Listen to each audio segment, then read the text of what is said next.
Mas Panji. Assalamualaikum Mas Panji. Memantau ini senior kita dari jauh. Jadi luar biasa malam ini. Salam video. Ya Mas Panji di sini. Ya, terima kasih Mas Panji sudah berkenan untuk menemani teman-teman Amil di sini ya, diskusi. Ya. Mas Panji dan juga teman-teman yang lain, kita hari ini sengaja akan diskusi. Mas Farid akan menjadi malam ini. Mas Farid ini sekarang ini aktivitasnya di Basnas ya, betul ya Mas Farid ya? Manajer apa sekarang sosial ya, manajer sosial Basnas. Pernah pegang juga manajer dakwah, dan kalau tidak salah sebelum masuk ke Basnas juga sudah pernah aktif di LAS-nya YBM BRI. Betul ya Mas Farid ya? Teman-teman YBM BRI, apakah ada sudah bergabung di sini? Salam dari saya di MZ dan juga Mas Farid ini alumninya yang luar biasa. Dan sebelum masuk MBRI dulu kuliah Indonesia.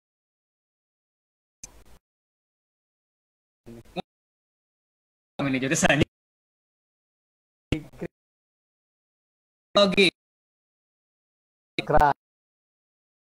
kriminologi, jadi lembaga zakat. Menarik ini. Mas Eri juga arkeologi, lebih keren lagi itu ya, masuk lembaga zakat. Jadi kalau begitu kampus kita sebelahan Mas Farid di psikologi. Jadi sayangnya ketemu mungkin karena tahunnya beda ya. Tapi alhamdulillah ketemu lagi. Senior. Baik, saya ngelihat aktivitasnya di kampus juga cukup banyak, aktif di BEM, di head apa, di kajian strategis atau di Mas Farid? Ya, dulu ada politik hukum ya namanya. Oh, politik hukum. Ya, politik hukum. Jadi ini aktivis, saya ingat obrolan saya dengan salah seorang senior di lembaga zakat. Dia bilang, Mas, aktivis itu selamanya akan jadi aktivis.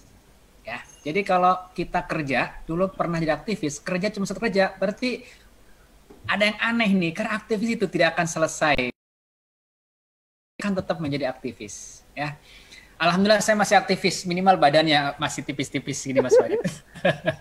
Karena banyak aktivis yang badannya. Farid, kita ngobrol-ngobrol ya, teman-teman. Ini ya, kita santai aja ngobrol. Bisa aktif juga nanti, silakan yang mau bertanya atau mau sharing pengalaman bagaimana ide-ide tentang gerakan zakat ke depan ini di forum ini. Hari ini kita lewat Zoom, tapi selain Zoom ini ada juga di YouTube ya, ada juga di Facebook kalau tidak salah, Facebook Live. Kita malam ini ada tiga media ya. Boleh bagi yang sedang susah masuk ke Zoom bisa lihat di channel YouTube atau di Facebooknya. Nah ini teman-teman dari MZ sudah sharing channel YouTube-nya. Oke, Mas Farid, saya pengen ngobrol nih ya. Kita ngobrol tentang gerakan zakat nih. Mas Farid ini masuk lembaga zakat tahun berapa, Mas Farid? Berarti pertama di YBM ya? Sebetulnya saya pertama kali masuk ke lembaga zakat justru ke Basnas sebetulnya. Oh, ke Basnas dulu malah. Betul. Oh, oke. Tahun berapa itu? Itu di era Prof Didin ya. Tadi dapat kabar beliau masuk rumah sakit, mudah-mudahan Allah berikan kesembuhan.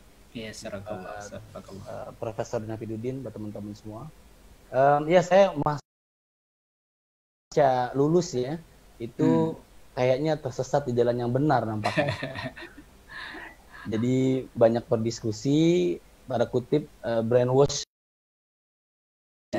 Social movement atau lebih tepatnya Islamic Social Movement ya. Melalui zakat. Baik. Jadi pertama masuk di Basnas. Apa yang kepikir waktu itu ketika melihat masuk ke dunia zakat? Apa yang kepikir waktu itu? Memang sebetulnya saya tuh sempat juga bantu-bantu ya dulu di kampus, misalnya di beberapa proyek penelitian gitu ya. Kebetulan saya juga menulis tentang deradikalisasi sebetulnya. Sebenarnya saya mungkin seperti BNPT, PPATK juga. Cuman memang waktu itu cuma 3-6 bulan. Ternyata saya pilih untuk tetap bergabung. Karena waktu itu ada 4 orang ya termasuk ketua BEM UI juga. Nah, ketua BEM UI masuk bareng saya, bergabung, luar biasa ternyata memang ya ini masih inline lah dengan aktivitas kita di kampus dan sangat mudah untuk merawat idealisme di gerak. Ya. Saat ini jiwa aktivisnya tersalurkan ya.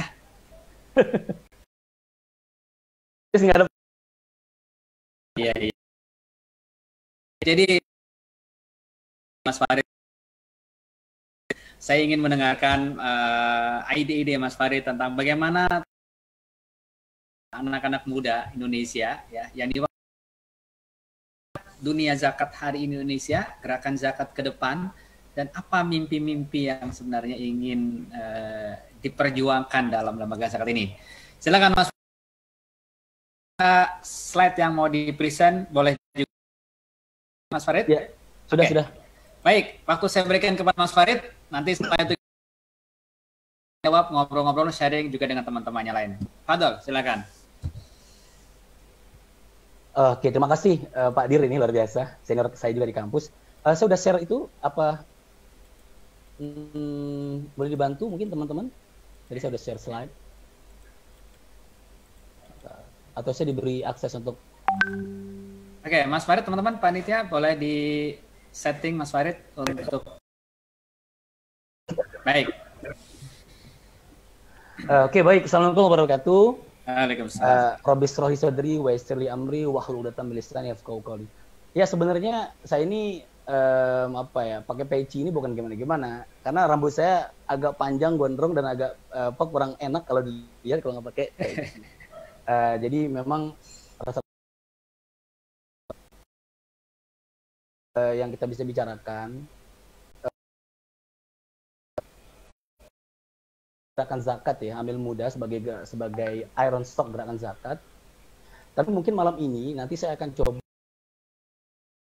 terkait dengan penguatan atau pengingatan mengenai ruh sebagai amil zakat itu sendiri. Kenapa ini penting? Saya melihat bahwa di berbagai gerakan zakat ini luar biasa sekarang. Mungkin dulu bukan menjadi pilihan ya. Mungkin di angkatan senior-senior kita itu sedikit mungkin yang memilih jalan ini gitu.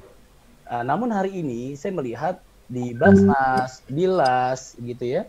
Ini memang teman-teman menjadikan zakat pilihan.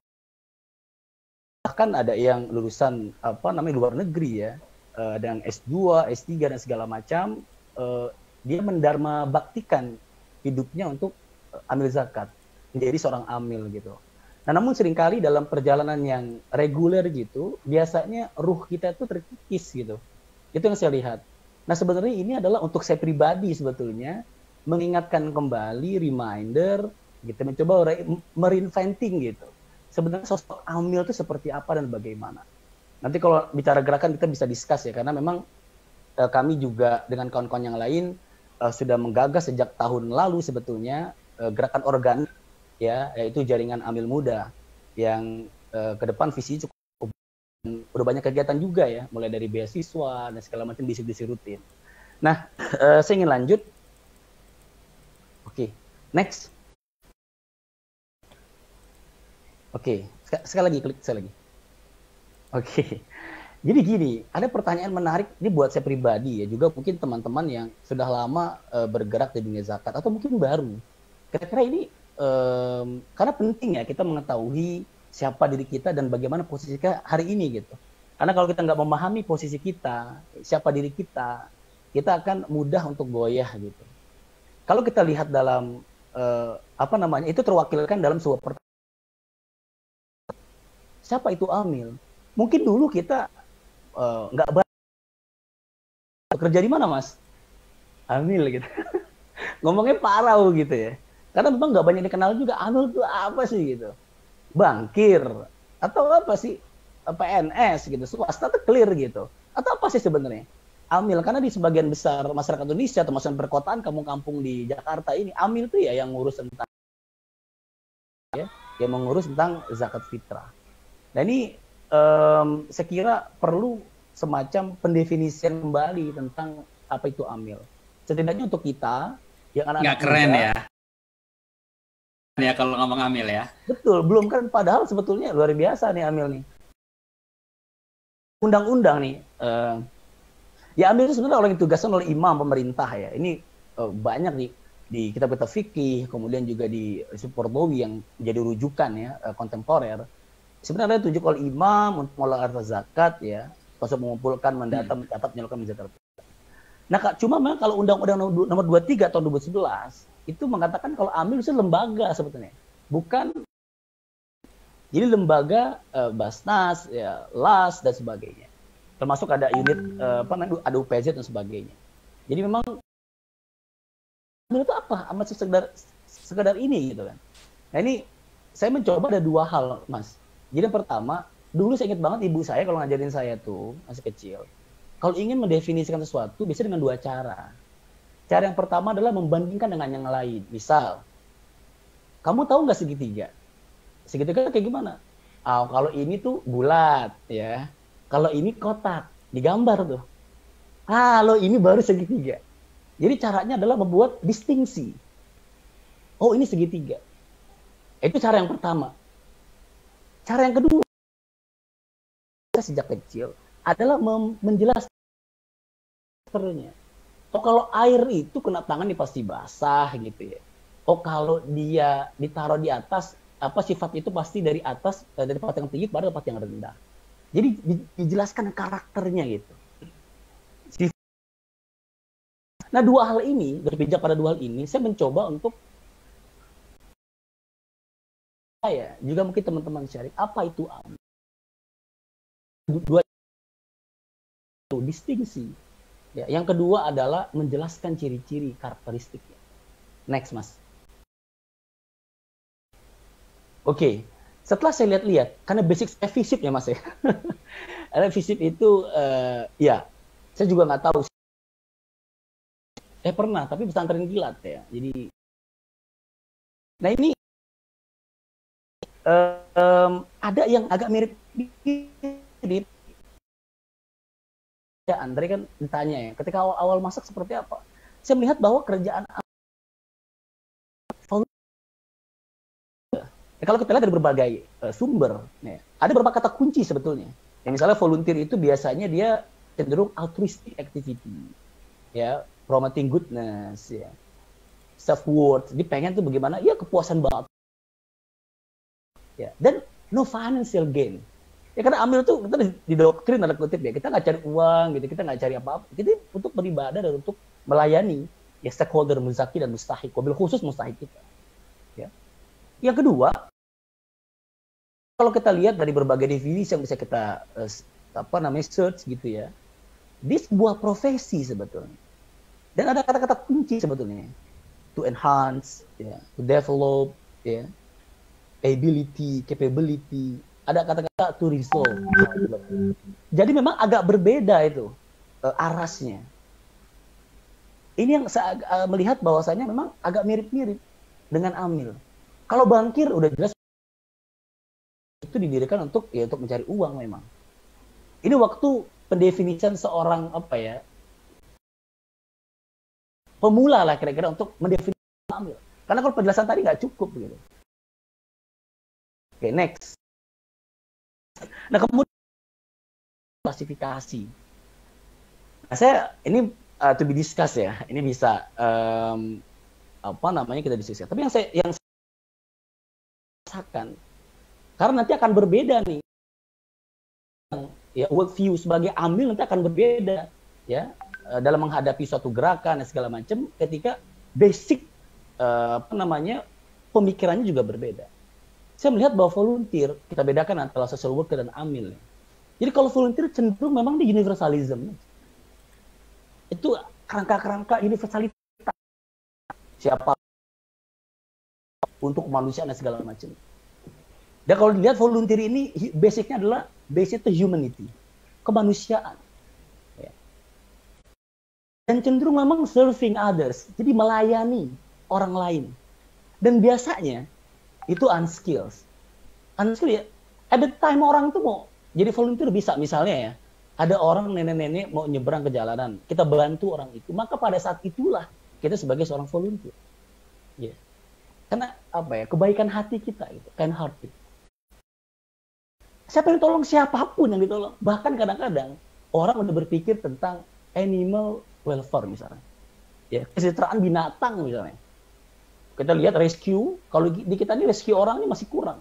Di luar negeri rescue binatang, bayangin. Hewan-hewan luar biasa, kucing mau kesetrum. Udah jauh sekali tuh bedanya. Hari ini kita masih bertahti-tahti untuk menolong manusia gitu. Jadi everyone, nggak ngaruh dia, siapapun itu. Dan cenderung memang jangka pendek. Every time aja kita lihat. Dia memang kadang-kadang mungkin nggak niat juga gitu. Tapi kalau social worker, saya melihat bahwasanya dia ada faktor di menambah dia lebih spesifik gitu. Dia ada basis profesionalisme. Misalnya Anda tuh nggak bisa ngomong tiba-tiba saya ini social worker, oh enggak,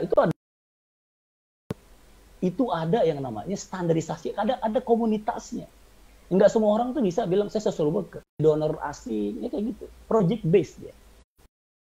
Karenanya waktunya pun cenderung depend on project.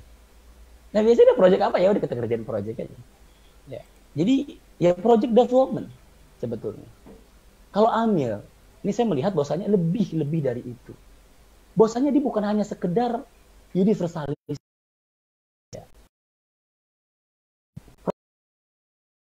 Merujuk kepada hadis dan Quran. Kenapa? Karena ini rukun. Rukun itu kan nggak main-main. Ada 5 formulasi sedemikian rupa oleh para ulama. Jadi dia berujuk berdasar pada hadis dan Quran.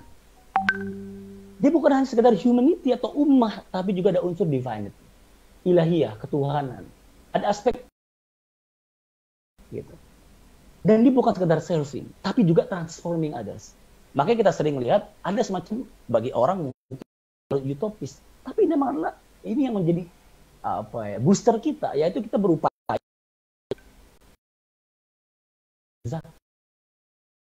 gerakan zakat itu. Jadi kebahagiaan kita yang sejati adalah ketika kita melihat mustahik, dia membayar zakat, atau dia terbebas dari apa? Kufur. Kemudian ada syariah compliance. Kemudian di sana bukan sekedar skillful, tapi juga ada syariah compliance. Ada asnaf. Tidak semua infak, sedekah, CSR, hibah dan sebagainya itu lain soal. Tapi kalau ini zakat. Nah, waktunya gimana? Termnya itu dia depend on asnaf condition. Cenderung nggak setuju ada exit strategi sebetulnya. Jadi exit strategi dalam program itu harusnya nggak ada. Dia harus berkelanjutan, mendaur gitu. Beda. Bukan kita nanti, bisa jadi ada lokal ya, orang lokal yang menjalankan. Mas, ada persamaannya itu non profit oriented. Nah, ini yang membuat persamaan volunteer, social worker dan AMIL. Oke. Jadi dari 3 ini ya, Mas Farid, ada volunteer, social worker, AMIL. Mas Farid melihat jadi Mas Farid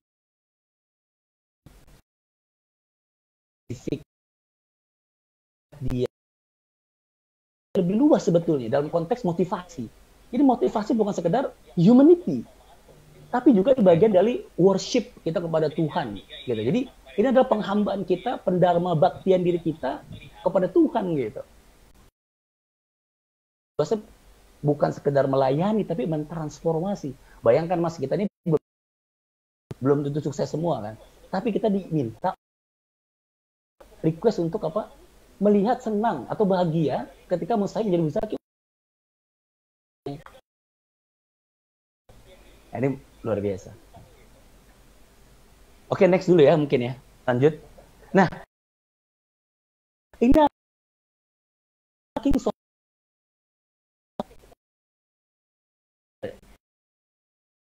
apa namanya? Terkenal banget lah. Tapi kalau dulu buku Bandung. Oh iya, tebal-tebal itu tuh. Betul. AMIL itu memang kalau lihat, gini pertanyaan saya gini. Sahabat, kok hanya orang-orang tertentu yang diangkat oleh Rasulullah SAW? Pasti ada maksud.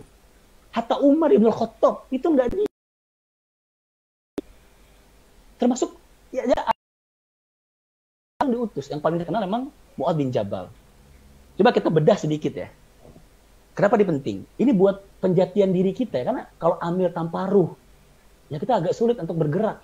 Ya nanti kita. Jadi Mu'adz bin Jabal bin Amr al-Ansari, dia yang saya ingin tekanin, ya. Artinya dia orang Madinah, ya orang Madinah, dia bukan orang Mekah. Dia anak muda dari Ansor yang cerdasnya luar biasa, ya. Emang pintar.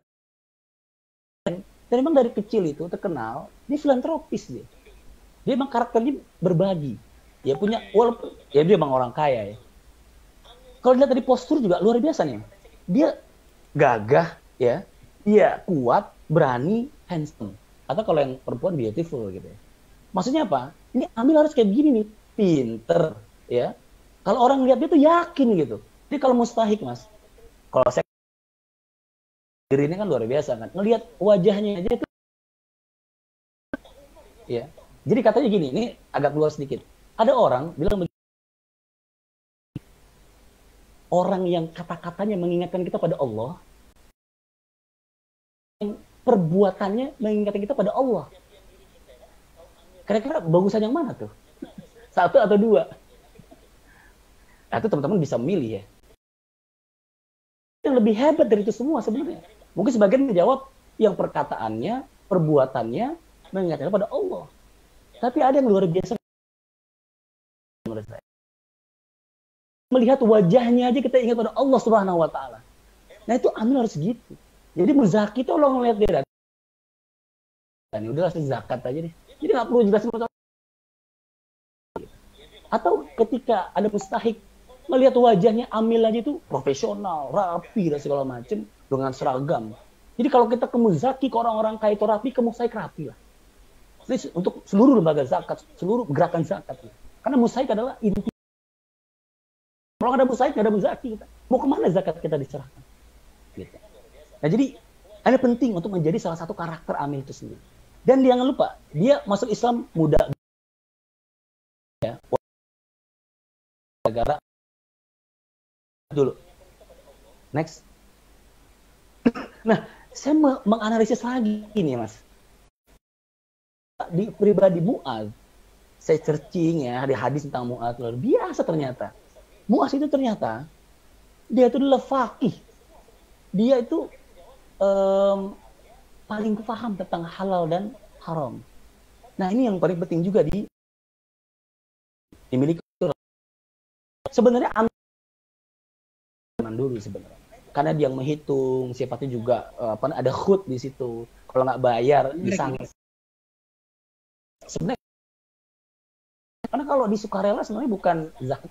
Saya ngelihatnya, atau saya belum menemukan di masa era sahabat ya, seperti itu. Ya. Jadi dia paling tahu tentang haram, Mu'adz itu. Luar biasa ini, Mas. Jadi di antara umatku yang paling belas kasih adalah bla bla bla. Tapi yang paling mengetahui haram adalah salah satunya Mu'adz bin Jabal. Ini bayangin ini. Mu'adz bin Jabal. Yang kedua, Mas Fer film sering dikutip. Cuman orang kutipnya itu Mu'adz bin Jabal. Saya tertarik mendalami gitu.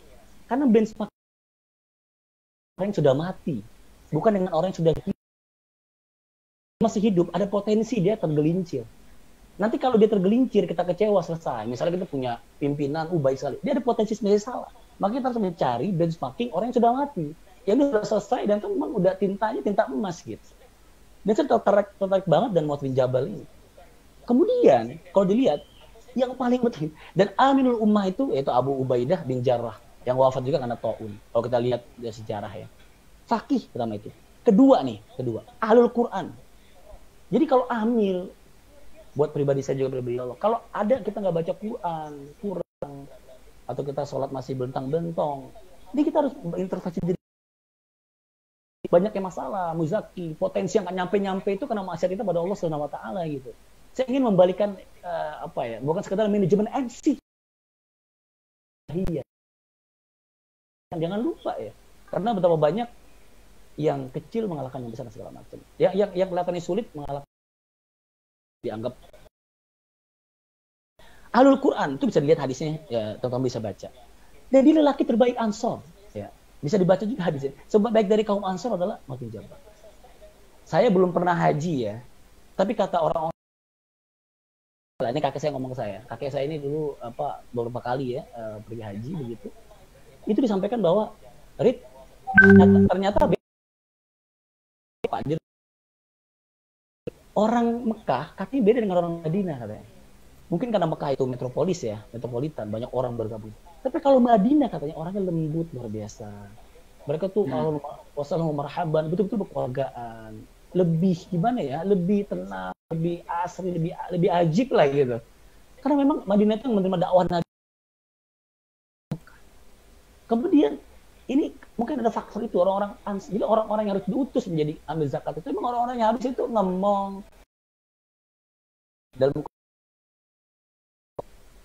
Tapi ada hadis juga yang kita sering lupakan. Mu'adz ini termasuk sahabat yang dimuliakan oleh Nabi SAW.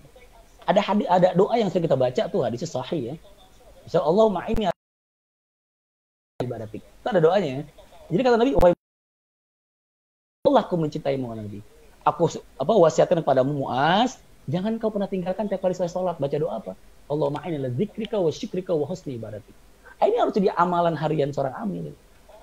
Jadi dari 4 hal ini tambah karena faktor Madinah, tadi faktor karakter ya, bawaan suku atau mungkin daerah. Kayak di Indonesia kan misalnya orang Solo cenderung dia misalnya lembut, Jogja ada orang-orang yang mungkin emang nadanya lebih tinggi, suaranya lebih keras gitu. Ada kayak seperti itu kan. Ada welcome, easy going, beda-beda itu kan step. Jadi saya kira itu mempengaruhi juga gitu. Oke, next. Ya, lanjut. Nah, kita jangan lupa juga bahwasanya kita ini sebagai seorang muslim, terutama lagi adalah amir, kita memiliki yang namanya misi-misi suci. Yaitu kuntum khairu ummatin ukhrijat. Kata yang tiga frase lah ya lebih tepat. Yaitu menjuru pada yang ma'ruf, menjaga pada yang mungkar, berlindung pada Allah. Next. Nah ini seringkali kita mendefinisikannya itu sangat terbatas gitu ya. Jadi kalau kita mengadopsi pemaparan Kutulijo misalnya, yang dimaksudkan ta'muruna bil ma'ruf itu dimaknai sebagai humanis.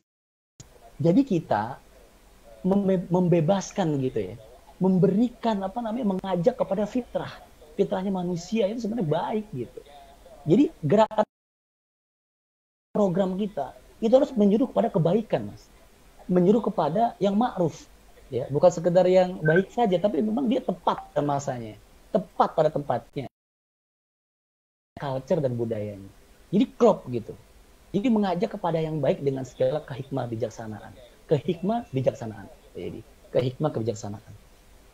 Jadi menghumanisasi, musaik itu dehumanisasi. Karena banyak sekarang hari ini tuh orang miskin dehumanisasi.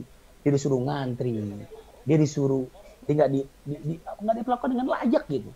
Ya, kadang-kadang mereka disuruh, ya saya ngeliat papar kemiskinan segala macam. Yang kedua adalah liberasi. Watanahun anil munkar. Perbudakan atas dirinya sendiri terutama. Karena lil musyrikin. Itu ada ayat itu luar biasa. Saat ini kita menganggap musyrik patung dan berhala. Ya, tapi ada ayat Masya Allah. Wailul lil musyrikin. Siapa orang musyrik? Alladzina la ya'tuna zakah wa hum bil akhirati hum kafirun. Mereka yang enggak mengeluarkan zakat dan terhadap kehidupan akhirat mereka mengingkari. Jadi ada aspek nggak mau bayar zakat itu agama, karena pada saat itu ketika mereka memiliki dana harta tidak mau dibagi, tidak mau di share begitu, terima kasih gitu, maka pada saat itu dia telah menjadikan hartanya sebagai Tuhan baru selain Allah Subhanahu Wa Taala. Jadi kalau zakat itu kita dapatnya dua. Pertama apa? Membebaskan potensi kemusyrikan pada muzaki, karena kita ngajak dia ngeluarin harta dibanding nggak musyrik. Yang kedua adalah membebaskan musyrik juga dari potensi potensi kekufuran, karena kadal fakr aikuna kufra, kita menjadi orang yang kufur nikmat pada Allah Subhanahu wa taala, bahkan kita menjadi naudzubillah min zalik, melepaskan agama kita. Jadi amil itu sentral banget. Yang gue bilang dai amil itu dai yang sebenarnya. Ya amil itu apa? Muslim yang sebenarnya. Yang ketiga adalah transendensi. Jangan lupa kita melangitkan manusia. Jadi kalau ada program ekonomi menyentuh sisi spiritualitas itu yang utama, mental spiritual. Ini betul yang nggak ideal. Tapi kita bicarakan yang idealnya untuk menjadi ruh-ruh nilai-nilai. Ini yang kadang-kadang jarang dibicarakan. Kita bicara teknis, reguler itu penting, ya penting sebagai strategi. Tapi ruh harus ada yang melingkupi agar strategi teknis itu juga menjadi punya apa ya semangat yang luar biasa gitu. Jadi waktu itu Nabila adalah melangitkan impian, cita-cita manusia itu bukan Allah SWT pada akhirat dan segala macam. Ini saya melihat ada 3 karakter yang bisa kita ambil ya dari Musa, Yusuf dan Habibana Muhammad SAW. Ada karakter-karakter yang luar biasa di sini. Ya, kalau Musa itu dia memang apa ya bisa dibilang itu qawiyun amin, kuat, amin, ya terpercaya gitu. Syaja'un atau asyaja'ah, berani. Jadi amil itu ya ikhlas, cerdas, berani kalau dulu kami di Forum Studi Islam itu. Jadi intinya adalah harus berani menyampaikan risalah. Misalnya ada ketidakbenaran, ada pelanggaran-pelanggaran, ada baik dari sisi kebijakan makro pemerintah misalnya, atau bahkan di lembaganya sendiri. Dia harus berdakwah pada lembaganya, kepada dirinya sendiri juga gitu. Harus berani. Nah kalau kita punya kekuatan, kita dipercaya ya, kita ada punya trust dan kita berani begitu, revolusioner adalah jalan yang bisa kita tempuh. Kurang-kurang berani gitu ya. Gitu ya. Di Mesir, dia hafizun alim. Dia hafiz, pandai menjaga intelektual di bendahara negara Mesir. Artinya apa? Nanti kaitannya dengan kompetensi amil nih. Jadi jangan berhenti teman-teman nih. Anda mungkin jadi seorang akuntan, dapetin kira-kira itu. Kalau Anda menjadi IT, jadi IT. Kalau kita ahli program, jadi program. Kalau monef, ya monef. Kalau fundraising, ya fundraising. Jadi benar-benar ngelotok, kira-kira, dia lah gitu. Embodied dalam diri. Profesional lah ya. Kira-kira gitu. Nah, ada yang transformatif. Bas tentang fil ilmu wajib. Luas pandangannya. Mustafa kalau di amanah, sidik, dan tablik. Nah ini karakter revolusioner, reformis transformatif bisa kita asimilasi atau mungkin di brainwash, mungkin kata-kata kasar dalam tanda kutip, kepada tim kita, kepada diri kita gitu, tentang bagaimana seorang amil mampu. Lanjut mungkin terakhir satu lagi masalah. Nah ini saya menawarkan suatu amil muda values, Mas. Values kita. Jadi saya membuat akronim GREAT ya. GREAT ya. Jadi ada buku ya, Jim Collins itu Good to Great ya. Dari sekedar baik menjadi hebat. Karena emang baik hebat itu jauh sekali. Kalau baik ya sekedar baik aja. Ya kalau hebat itu ya kira-kira kita banyak mendengar kisah-kisah tentang totalitas gitu ya. Sampai mana kita total itu, sampai kita tuh kira-kira nggak bisa lari lagi, nggak bisa. Kalau para ulama bilang sampai letih mengejar kita, itu mah agak-agak luar biasa sih. Letih mengejar kita gimana? Sampai capek itu capek ngejar kita. Sampai bosan itu bosan membosani kita. Ya. Memang berat ini mungkin banyak idiom-idiom jargon-jargon, tapi ini penting ya. Nanti mungkin praksisnya kita bisa diskusi. Nah, saya ingat pertama adalah grow. Kita harus menumbuhkan, karena zakat itu artinya apa? Artinya adalah tumbuh, an-numu atau an-nama. Ya, az-ziyadah. Az-ziyadatul khair, bertambahnya kebaikan. Ya kita udah tahu semua lah di lembaga zakat. At-tahur, menyucikan. Jadi kalau kita di lembaga zakat, tiba-tiba hati kita makin gak suci, kita makin hasad, kita makin gak bener gitu kira-kira. Jadi something wrong berarti. Ini kita salah niat kayaknya. Atau mungkin ada yang salah dari kita. Kita nggak perlu nyalain orang lain, kadang-kadang emang kita juga ya. Kita emang kadang-kadang kayak kita. Kita harus tumbuh pikiran kita. Harta kita tumbuh. Ilmu kita tumbuh. Jadi kalian lihat deh, berapa tahun di lembaga zakat, tumbuh nggak semua? Kalau nggak tumbuh, dari something wrong. Muhasabah lah kita nih. Duhai amil-amil muda, maksud saya juga. Yang kedua, realistik. Nah, saya bilang realistik gini, kita hidup terbatas gitu ya. Hidup terbatas. Ya, kita harus memilih hal-hal yang bisa kita lakukan, tapi itu powerful. Ya. Jadi kita harus melakukan sesuatu yang benar-benar luar biasa di jeda waktu. Apalagi masa-masa kita ini mungkin 25 sampai 40 itu yang luar biasa ya. Setelah itu adalah tadi fasenya turun atau naik sekalian gitu. Jadi kan 30 sampai 40 itu masa berkembang lah kira-kira gitu. Ya, tumbuh. Dan 40 ke atas pilihan cuma 2 tuh. Dia mau stagnan, kemudian turun mati jadi deadwood, atau di ke atas terus menjadi. Tapi kita harus realistik. Hari ini kita punya kekuatan apa? Fokus dengan kekuatannya teman-teman. Teman-teman kekuatannya apa? Di bidang apa? Fokusin di situ, habisin di situ. Personal branding di situ nanti. Nah, empati. Ya, kita harus. Jadi kalau ambil namanya empati, kamu saya kasar. Saya, masya Allah. Ini pernah pengalaman kami di lembaga ya. Ada muzaki itu ngutus orang untuk mengecek bagaimana pelayanan kita. Ini hati-hati teman-teman lembaga zakat ya. Dia sebelum zakat ngecek dulu, lambat atau tidak, gimana pelayanannya. Mungkin kalau orang berdasi datang, mobil BMW, mobil Fortuner datang layani. Musaik datang, pelayanan. Galak nggak tuh security? Nah makanya ini soal ini, amil fil itu bukan sekedar di top pimpinan, di middle, enggak, sampai ke bawah. Sampai ke OB pun kalau di melayani itu beda rasanya. Ada ruhnya, zauk.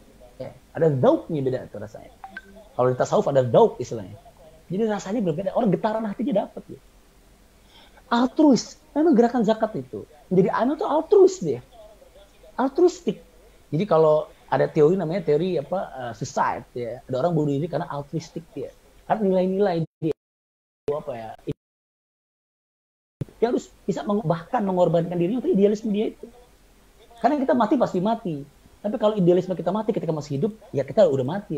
Istilahnya itu mati ketika hidup, tua ketika muda. Ada istilah saja. Nah ini bahaya kalau ambil seperti itu. Yang terakhir, itu tauhid. Nah, ini konsepnya banyak ya. Misalnya tauhid itu apa sih? Yang namanya yang lain tuh grid yang tadi itu nggak penting pada akhirnya. Dan pada akhirnya itu tuh nggak akan bermakna kalau tidak diniatkan oleh Allah Subhanahu Wa Taala. Jadi Anda mau ngapain? Mau ngapain? Kita mau ngapain sih lembaga zakat ini? Kalau mau kaya ya kaya sekalian berdagang gitu ya. Makanya ini zakat bukan perdagangan ya. Babnya itu bukan di muamal tapi di rukun yang luar biasa ini. Ya. Jadi tauhid itu penting banget menjadi salah satu center dari kita. Nah, teman-teman rahmat Allah SWT, terakhir kesimpulan, kayak saya nggak mau ambil banyak waktu. Jadi memang menjadi amil menurut saya being process, menelusuri risalah kenabian yang paripurna. Jadi amil muda mau dibawa kemana? Amil muda itu dia adalah al-muhafadhah alal qadim salih. Ya. Jadi dia itu sebenarnya menjaga atau baik dilakukan oleh seniornya di gerakan masyarakat zakat, di para pendahulu kita lah. Ya. Tapi kemudian kita melakukan islah, terus menerus, perbaikan. Jadi dia bukan terikat pada asobiah kelembagaan, enggak. Saya di Basnas, besok saya bisa di Las bisa di Basnas, enggak, kita enggak ada. Kalau saya menyuruh untuk enggak ke sana. Jadi amil muda itu dia berbicara pada nilai. Karena kita nggak bisa saling menegasikan, nggak bisa. Karena kewajiban kita adalah gini, kalau ada satu orang kaya di Indonesia, dia nggak berzakat gara-gara dia nggak tahu siapa yang paling berdosa. Yang pertama adalah pemerintah, gitu ya, yang berkewajiban mengetahui itu, ulil amri. Kedua, karena ulil amri itu memerintahkan pada Basnas atau Las, gitu ya, amil yang ditunjuk, diberikan namanya tuh, ya inilah kewenangan untuk mengelola zakat misalnya.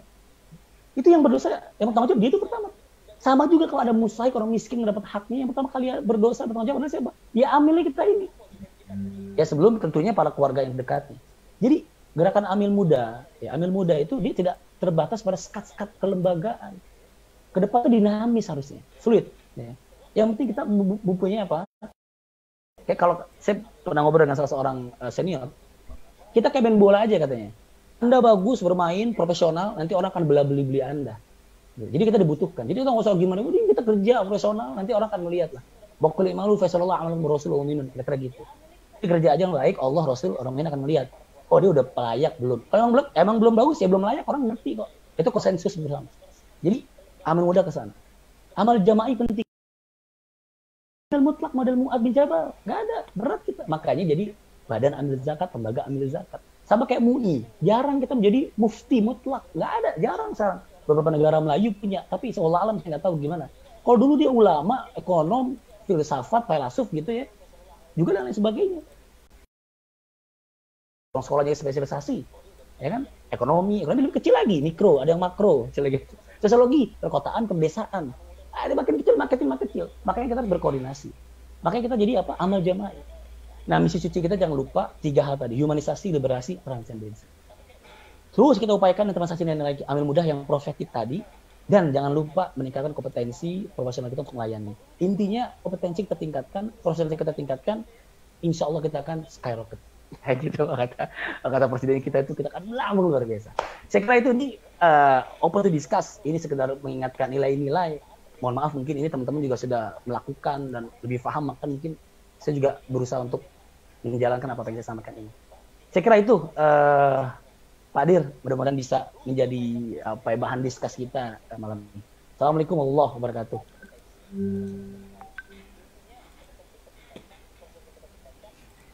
Waalaikumsalam warahmatullahi wabarakatuh. Ini luar biasa ini kuliah.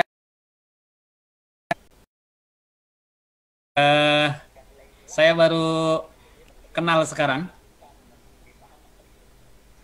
ide-ide pemikiran dari Mas Farid ya, yang luar biasa. Nah, ini konteks bagaimana inilah bedanya nih, bedanya Amil kalau aktivis sama Amil sekedar karena nggak ada kerjaan lain ini ya. Mas Farid, bagaimana profil Amil seharusnya? Nah, yang tadi saya ingin juga sebenarnya nerusin ini ya. Ini kan Indonesia ini ya, kita ini kan juga sedang mencari bentuk ya, bagaimana zakat ini kemudian dikelola dengan lebih profesional di Indonesia ini. Dalam konteks Indonesia ini, Mas Farid melihat ini bagaimana teman-teman Amil muda, paling Mas Farid yang melihat zakat, pengelolaan zakat Indonesia ini. Teman-teman yang Allah takdirkan bergerak di Amil muda, di Amil zakat gitu ya, atau di bidang Islamic Social Finance, saya lebih mungkin menyebut agak lebih besar sedikit gitu ya. Berbahagialah. Karena saya meyakini kalau melihat trennya itu dulu ya luar biasa nih Pak Dir, kita melihat mungkin dulu itu zakat itu hanya dibicarakan dia zakat as a fikih, dan itu dibicarakannya di surau-surau kecil sebagai fikih, dan yang bicara orang tua lokal dilanggar di masjid musola. Yang kedua, zakat sebagai social safety net. Itu mungkin era 90-an, program charity banyak. Yang ketiga, economic development. Kita mulai dibicara di seminar-seminar, jurnal-jurnal ilmiah, bahkan BI buat yang namanya apa? Zakat core principle. Yang itu menjadi rujukan dunia hari ini di Indonesia, ZCP ya. Itu dan sekarang udah bergerak menjadi advo filantropi misalnya. Jadi memang ada aspeknya itu, zakat itu ada aspek kalau disimpulkan makronya, mesonya, mikronya. Jadi banyak banget, dan saya yakin ini sangat menjanjikan ke depan. Justru tinggal kita mampu mengkontekstualisasikan dengan keahlian kita, juga dengan gap yang ada di negara kita. Contohnya gini ya, orang mungkin nanya, ngapain sih itu lembaga zakat dananya nggak banyak, bikin program kesehatan, bikin program pendidikan, bikin sekolah, bikin ini segala macam, bahkan ikut dalam bencana juga. Bukan udah pemerintah sudah ada. Iya, kita tahu memang sudah ada. Tapi kami melihat bahwa dibutuhkan yang namanya best practices, model-model yang memang dia efektif, apalagi menggunakan dana umat. Jadi ini luar biasa, teman-teman tuh sangat bisa berkarya banget, dan itu bisa dituliskan di jurnal, ya, menjadi suatu ilmu nafi'ah, ya kan? Dan nanti bisa menjadi mempengaruhi kebijakan di Indonesia ini. Jadi kesempatan terbuka banget di Indonesia hari ini. Dan jangan sekarang harus bangga ngomong Amil itu luar biasa. Kita nih tersertifikasi sekarang. Ada LSP-nya, baik yang ada di Basnas maupun ada LSP-nya. Jadi kita nggak main-main, kita nih udah sama dengan profesi-profesi yang lain gitu. Apa catatan Mas Farid tentang kan kita ngelihat nih ya, lembaga zakat Indonesia ini kan sudah mulai banyak sekali. Total sekarang ada 500-an lebih lembaga zakat yang sudah tumbuh di Indonesia ya. Dengan segala dinamikanya, ada yang mungkin masih problemnya adalah problem penghimpunan, ada problemnya lebih banyak ke mungkin kesejahteraan amilnya ya. Jadi apa catatan Mas Farid terhadap pertumbuhan zakat dan terutama lembaga-lembaga zakat Indonesia? Apa sebenarnya yang harus diperbaiki? Pertama, memang kita udah kadung menurut saya ini. Kita udah kadung terlalu berfokus diri pada penghimpunan mungkin. Ya. Jadi isu potensi, Jadi kita orang sekarang itu mulai terkutip berebut dengan zakat ini, karena itu ada hitungannya, dan itu memang ilmiah, ya, saintifik. Itu betul ya, dan memang ada itu. Cuman kefokusan kita kepada potensi-potensi itu kadang-kadang jadi apa ya, mengejar pada angka-angka itu. Kita kadang-kadang jadi kurang, bahkan seringkali kita adu-aduan untuk mana yang. Jadi harusnya itu fasabiqul khairat itu bukan di mana penghimpunan paling besar, tapi sejauh mana kemudian ini makin mudah diakses oleh mustahik. Jadi lembaga zakat harus accessible. Jadi ada problem, dia mudah diakses atau tidak. Kalau tidak berarti apa bedanya kita dengan birokrasi yang selama ini jamur di negara kita. Itu persoalan akses. Yang kedua, makanya Basnas misalnya membuat layanan aktif Basnas ya. Lembaga-lembaga zakat lain juga banyak bikin program-program yang luar biasa proaktif begitu ya. Yang kedua misalnya kita ya gimana ya, karena ini belum menjadi perhatian juga di pemerintah ya, karena memang basisnya dana kelola publik gitu ya, yang sendiri dibangun, jadi memang tergantung kepada kemampuan kita menghimpun ya. Nah seringkali itu jadi jebakan Batman kita juga ya, misalnya gini, dananya terbatas, kita ingin ngembangin Amil tapi dananya terbatas dan dananya itu up and down, bisa jadi tuh bulan depan kita mikirin nih gaji ada nggak di negara, gaji ada nggak nih buat besok, 3 bulan ke depan cash flow kita aman atau tidak. Jadi kalau kita masih bicara kayak gitu, gimana kita masih berbicara tentang itu? Bukan berarti itu nggak harus dipikirin, itu harus dipikirin ya. Ya emang harus ditingkatkan penghimpunannya. Tapi penghimpunan itu akan meningkat, insya Allah saya yakin saya. Aku yakin kalau programnya baik, kita sering lupa hal-hal yang gitu ya. Mustahik itu kalau doanya mustajab itu. Jadi ada 4 katanya. Doa ada 4 penyanggah negara itu mas. Salah satunya adalah doa ul fuqara. Ya, ada adil ulama gitu kan. Jadi doa ul fuqara itu luar biasa itu. Jadi kita ini tuh negara ini. Nah jadi fokuslah pada mustahik. Nah satu lagi, nih nasihat teman saya nih, saya sebut Rojuddin ya. Beliau itu bilang begini ke saya. Amil itu, Mas Farid ya. Kita ini seringkali apa? Terlalu memikirkan luka-luka diri kita. Memikirkan tentang problem-problem kita. Nah kalau kita fokus tentang memikirkan luka-luka pada diri kita nggak mungkin mikir luka-luka orang lain. Luka-luka mustahik, segala macam. Jadi egosentris, jadi Amil itu harusnya nggak egosentris. Jadi kalau ada problem, bisa kita permudah gitu. Jangan lebay dengan masalah pribadi ya. Kira-kira gitu, walaupun tuh kita berproses juga ya. Being proses lah kalau orang psikolog bilang tuh. Nah, ini menariknya nih. Tadi kan PR kita juga di banyak lembaga zakat ya, dengan apalagi yang mungkin masih skupnya masih kecil, kan satu PR kesejahteraan ya. Di mana mungkin ada ini ya, belum bisa diberikan kompensasi yang kalau mereka.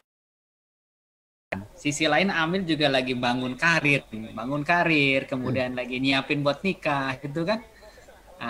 Tapi secara pendapatan masih sangat terbatas. Nah, gimana ini menyikapi Amil-Amil muda ya, anak-anak muda yang kemudian punya giroh, punya semangat untuk terjun menjadi pelayan masyarakat. Sisi lain dia juga punya ekspektasi, termasuk dari keluarga. Orang tuanya berharap bisa bantu keluarganya, ya kan? Bisa bantu adeknya gitu. Nah, tapi secara pendapatan kalau ngandelin Amil, wah kayaknya berat ini. Gimana Mas Farid melihat kalau dari kacamata anak muda ini ya? Dengan film, karena saya yakin cukup banyak yang PR yang sama ini. Antara maju mundur ini, maju untuk terus, tapi juga ada PR-PR yang juga harus dia selesaikan untuk urusan keluarga. Ya, memang ini saya alami juga ya, dan teman-teman mungkin mengalami juga. Jadi kalau saya lihat, saya agak muter sedikit dulu ya. Selama ini mungkin itu bisa bukan tercover ya, bisa jadi nggak kepikiran gitu. Itu mungkin gara-gara tadi ya, ada semacam ruh spirit yang ditanamkan, ya semacam conscience yang yang ditanamkan lah gitu. Ini adalah narasi, segala macam disebutin yang heroik. Itu penting dan harus tetap digerakkan sebagai suatu nilai. Tapi memang hari ini kita dihadapkan dengan generasi milenial, termasuk kita ini, yang itu biasanya ini menurut teman-teman di Amil Muda juga nih, diskusi di Muda. Jadi teman-teman, jadi gini katanya, generasi yang sehari ini itu, dia itu generasi yang apa? Instan. Yeah. Dia kira-kira low cost gitu. Dia maunya tuh biayanya nggak ada biaya, kalau mau budgetnya low cost lah ya, tapi high impact gitu. Dan yang lebih parah effortless gitu. Kacau ya. Jadi kira-kira gini, saya tuh nggak mendapat, saya mendapat ilmu, pengen kaya, tapi kira-kira nggak ada usaha yang mudah-mudah gitu, kayak kira-kira pengen mudah, Itu pengen ilmu ekonomi banget itu. Effort betul. sekecil-kecilnya, segede-gedenya. Ya memang itu begitu ya. Nah artinya kita harus menjembatani juga. Artinya nggak bisa kita berpijak kepada sekedar romantisme, heroisme itu. Saya kira itu harus diimbangi dengan pemberian-pemberian hal lain. Justru sebenarnya di lembaga zakat itu, nah kalau saya lihat ya, ini ada semacam kalau dibilang itu dosen sebenarnya.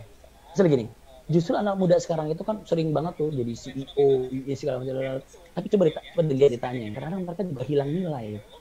Mereka hilang nilai justru. Jadi ada something empty gitu, kosong. Sebenarnya kekosongan jiwanya itu ya, itu kalau dimasuk gerakan zakat dan memahami ruh-ruh tadi, value tadi itu akan menambah diri dia. Itu akan menambah value itu nggak didapat di tempat lain. Iya. Jadi maksud saya ini kayak semacam, ya bukan berarti kerja tempat lain itu nggak ada value, ya ada value. Tapi harusnya di sini value-nya lebih besar. Nah yang bagus value tanda kutip juga itu yang bagus. Nah caranya gimana? Memang sejauh ini itu kita ya karena kita masih kita juga ingin independen, ya peningkatan penghimpunan. Ya peningkatan penghimpunan gimana? Ya harus kreatif, harus cari cara banyak luar biasa. Ada digital fundraising, ada community fundraising dan segala macam. Malam-malam juga cocok ya.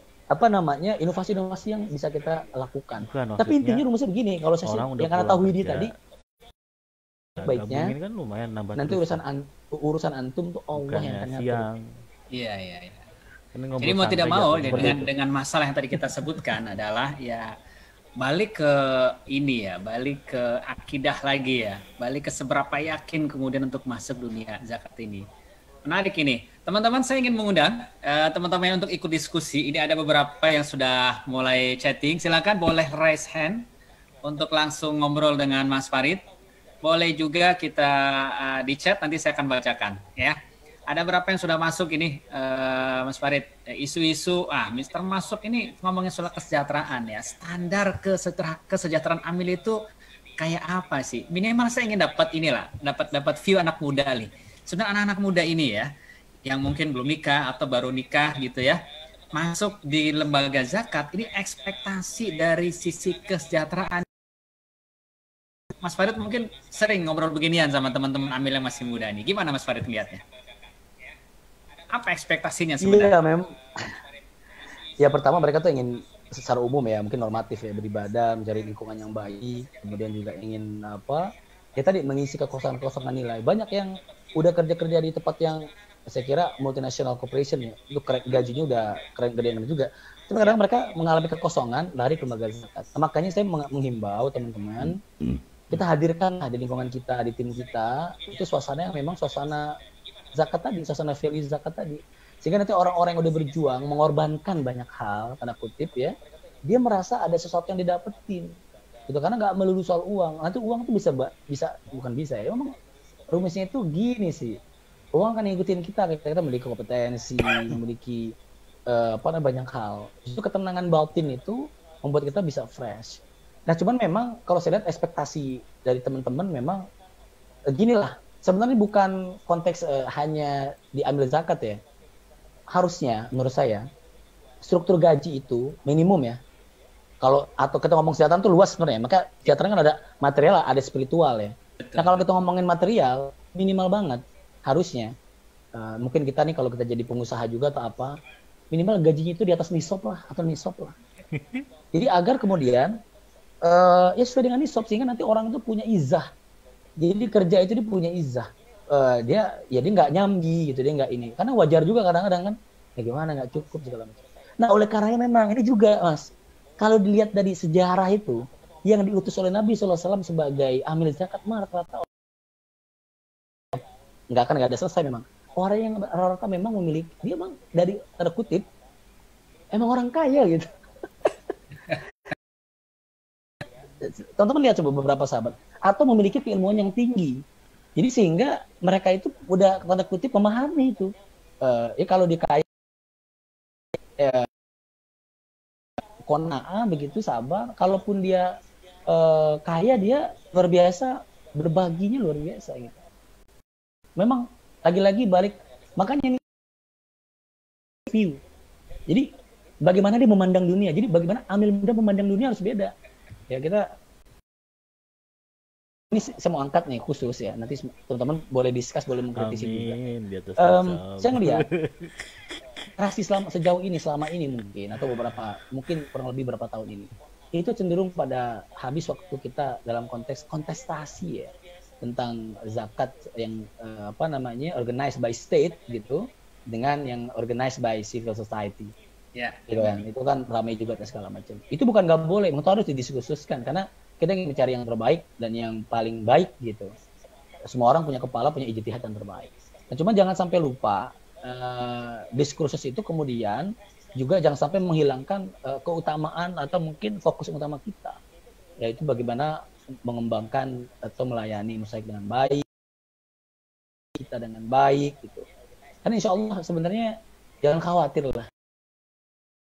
Jangan sih. Jadi rezeki itu di tangan Allah, tinggal kita aja memantaskan diri. Karena bukan dicari itu rezeki itu, cuma didatangi aja. Kalau cari itu belum tentu ketemu kan. Datangi itu ya pasti ada karena udah jadi. Ya kalau nggak ada berarti kita mati lah, kan selesai kira-kira gitu. Walaupun kita nggak bermaksud untuk menegasikan manajemen ini ya, enggak. Ini kita. Jadi kalau ekspektasi seperti itu, Mas, saya makanya pengen diskusi juga teman-teman Amil Muda ini sangat banyak juga teman-teman mungkin yang menjadi Amil atau Amil, ya, dia mungkin punya ekspektasi ya, silakan aja mungkin kita diskusikan menambah pandangan saya yang tadi sangat terbatas ya. Iya. Ya kalau kita bicara tentang standar sih memang kasih ya, karena kalau bicara standar itu sebenarnya negara kita kan sudah membuat satu rumusan ya, bahwa orang bekerja apapun profesinya termasuk Amil, konsep sejahtera itu kalau hari ini oleh pemerintah didefinisikan dengan standar upah minimumnya itu ya, dan termasuk dengan benefit-benefitnya. Paling nggak itu yang jadi standar hari ini ya. Ini secara nasional ya. Mungkin nanti Amil memang perlu diskusi juga. Ada beberapa hadis-hadis misalnya. Rasulullah itu membolehkan orang yang bekerja di dalam mengelola Baitul Mal itu dia mendapatkan rumah, kedua kendaraan, dan budak. Jadi ini kalau kita mengacu pada histori ini berarti fasilitas berupa tempat tinggal, fasilitas kendaraan, dan menariknya adalah ada budak. Jadi ada urusan rumah tangga itu ada. Nah, maka definisinya sebenarnya sama seperti standar kesejahteraan yang hari ini menjadi ukuran-ukuran di pemerintahan. Hanya nih kan ini bicara tentang kemampuan Amilnya. Yang tadi kita punya diskusi tadi itu. Dengan 500 lebih lembaga zakat ini kemampuannya beda-beda, maka yang kemudian harus disesuaikan adalah antara ekspektasi.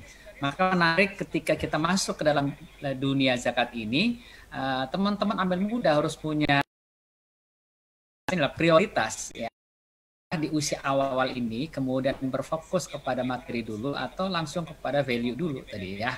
Nah, ini Mas Far kan beda sama saya. Saya itu masuk lembaga zakat awalnya kan ke corporate dulu ya. Sudah sekian tahun di corporate, baru kemudian pindah dunia lah ya.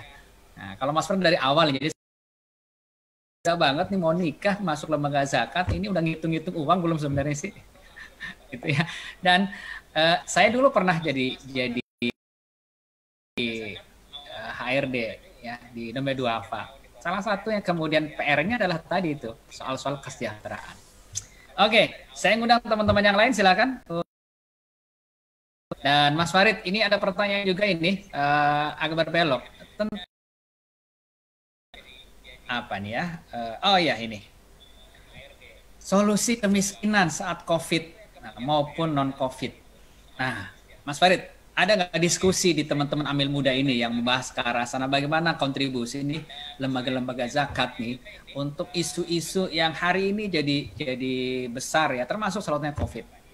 Boleh nggak sharing, Mas Farid? Ya, kita juga namanya Sabio crisis center ya, dengan FOS juga, dengan teman-teman lembaga zakat yang lain. Dari awal lembaga zakat sangat fokus menanggulangi COVID. Karena memang COVID, pokoknya intinya adalah gini, yang menyebabkan kemiskinan itu adalah lawan kita, kira-kira gitu.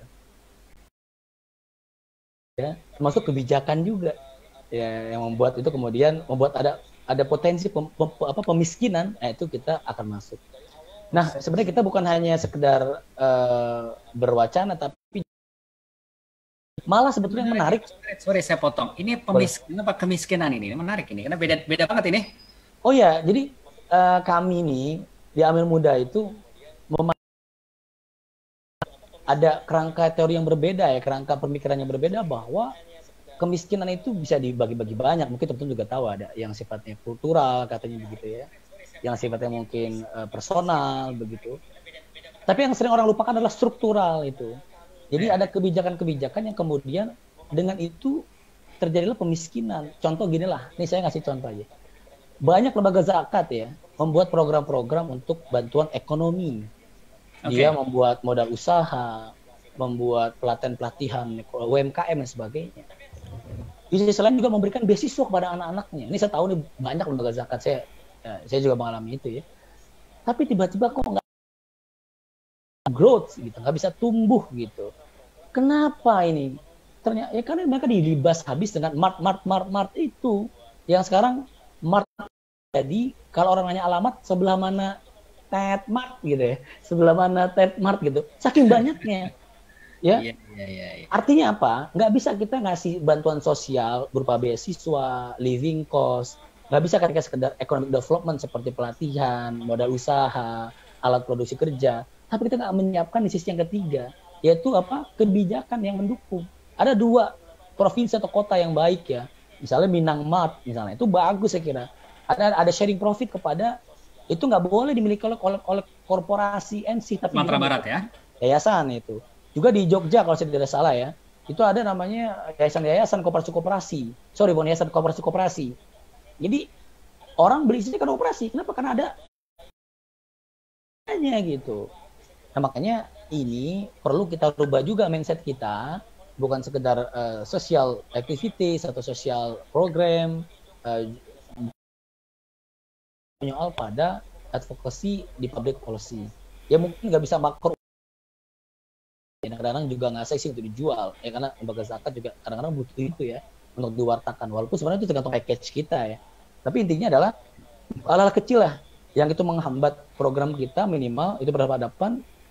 Kalau di logical framework approach itu ada assumption namanya ya. Nah itu di assumption itu kadang-kadang kita lupa tuh. Ya kalau ada kebijakan katakanlah ada di desa itu atau di kecamatan itu atau di daerah itu, nah itu kadang-kadang kita lupa masukin unsur kebijakan yang kira-kira kontraproduktif dengan program kita. Nah itu bisa mempengaruhi sekeren apapun katakanlah indikatornya dapat, semua berjalan dengan bagus, baik kualitatif kuantitatifnya, tapi kita lupa ada kebijakan, selesai kita nih. Tiba-tiba ya nggak berhasil. Nah jadi saya kira itu. Nah kalau COVID, saya untuk COVID gini, malah kita kalau di bahasa sendiri kita memiliki program, sekarang kita juga masih menjalankan namanya program recovery ya. Sebelumnya ada respon, kita menggerakkan juga nasional, bekerja sama dengan CSR, bekerja sama juga dengan salah satunya BPKH cukup besar, Badan Pengelola Haji itu, dan institusi lain lah dari sektor swasta. Artinya memang luar biasa bisa kita gerakkan semua orang ini. Cuman gini yang saya mau highlight gini. Justru yang menarik adalah kita itu bergerak bukan hanya ngebantu orang-orang muslim saja loh, itu menjadi catatannya. Jadi bukan faith-based filantropi gitu. Tapi ini juga ditulis oleh dosen kami di UIN ya, Prof Amelia, itu ada pergerakan karena COVID ini itu bergerak dia di gereja, di kuil, di mana gitu ya. Kemudian juga bagi makanan PLK kepada siapapun yang kena paket logistik ya, kami punya paket logistik keluarga atau apa segala macam, itu diberikan juga dengan dana infak sebagainya itu untuk yang memang betul-betul membutuhkan di non muslim, karena pandemi ini semua orang susah. Iya. Kayak gitu. Baik. Oke, menarik ini. Saya ngelihat bahwa salah satu yang membedakan ya obrolannya Amil nih, minimal yang ada di grup inilah, yang ada di Zoom ini, dengan obrolannya karyawan kantoran itu di sini ini. Kalau obrolan kantoran itu seputar makan di mana ya, seputar liburan mau kemana. Ini bentar Desember ini, Juli mau liburan kemana ya? Bentar lagi bonus keluar, jalan-jalannya kemana ya? Atau seputar karir. Nah di Amil ini diskusinya jarang yang begitu tuh. Ya, diskusinya begini nih, bernas-bernas begini. Ini mau apa yang mau dikerjain? Negara ini mau dibawa kemana? Jadi saya melihat bahwa negara ke depan ini ya muda yang pada saat di usia yang sangat produktif, usia sangat muda di mana orang lagi senang-senangnya cari uang, cari karir, ini sudah mikirin bangsa, mikirin negara. Akan luar biasa, menarik ini untuk melihat ya amil-amil muda dalam 20 tahun, 30 dari mana nih? Karena ini menarik nih, ada Pak Jumadi yang menyampaikan, ini amil muda beberapa tahun ke depan harus jadi penentu kebijakan-kebijakan. Betul. Saya begini gimana kalau udah dewasa? Semoga tetap sama ya. Mas Farid, tadi soal kesejahteraan. Sambil dengerin, saya ingat dulu pernah diminta oleh salah seorang teman menuliskan tentang standar kesejahteraan amil. Ya, saya mencari-cari kemudian menemukan sebuah hadis. Saya belum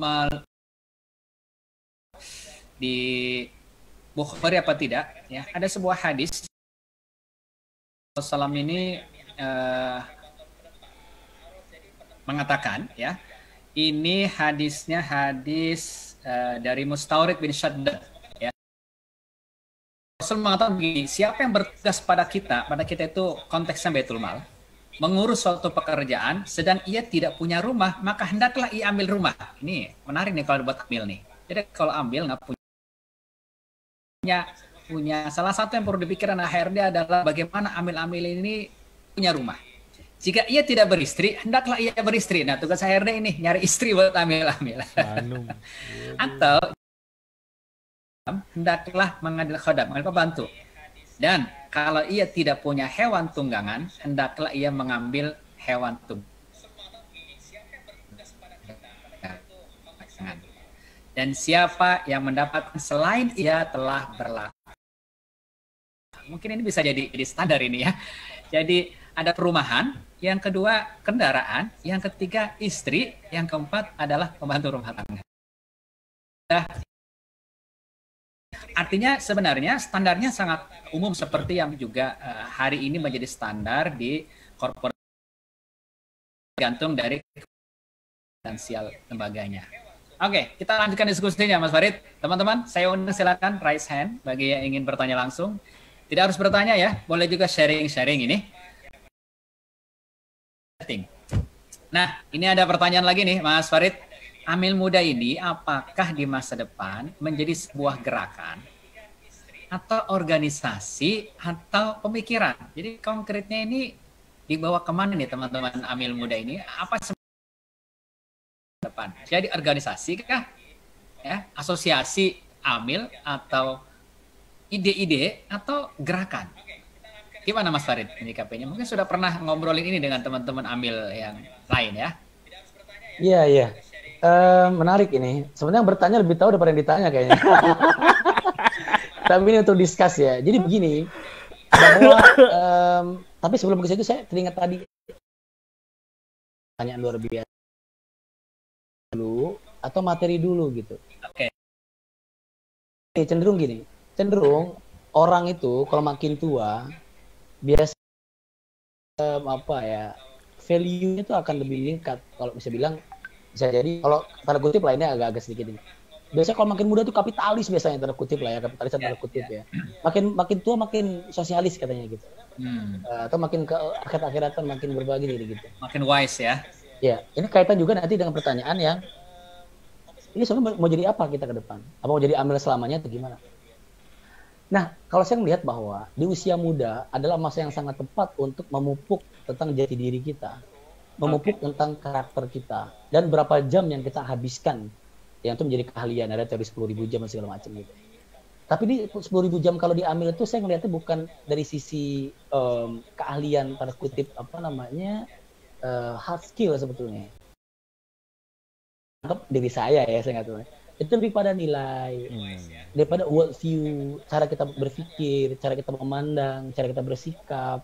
Jadi lebih pada ke soft apa ya, softnya kita gitu, bukan hardware-nya kita, jadi software-nya kita. Nah ini membuat kita jadi saya kira nanti akan bertahan gitu, survive. Mau di mana, mau apa, badai apa, kita punya yang begitu cara berpikirnya gitu. Nah, jadi kalau saya pribadi, kita kuatkan value kita, dan itu nggak harus dipisahkan ya. Sembari juga bisa sebetulnya. Sembari untuk meningkatkan kompetensi segala macam, agar kemudian kita mendapatkan yang layak. Ya, gitu ya. Itu tadi nih stop dapatnya di atas nih stop. Nah, kalau tadi Amil Muda ini memang kami tidak niatkan gitu ya, atau mungkin belum menjadi suatu wadah yang sifat itu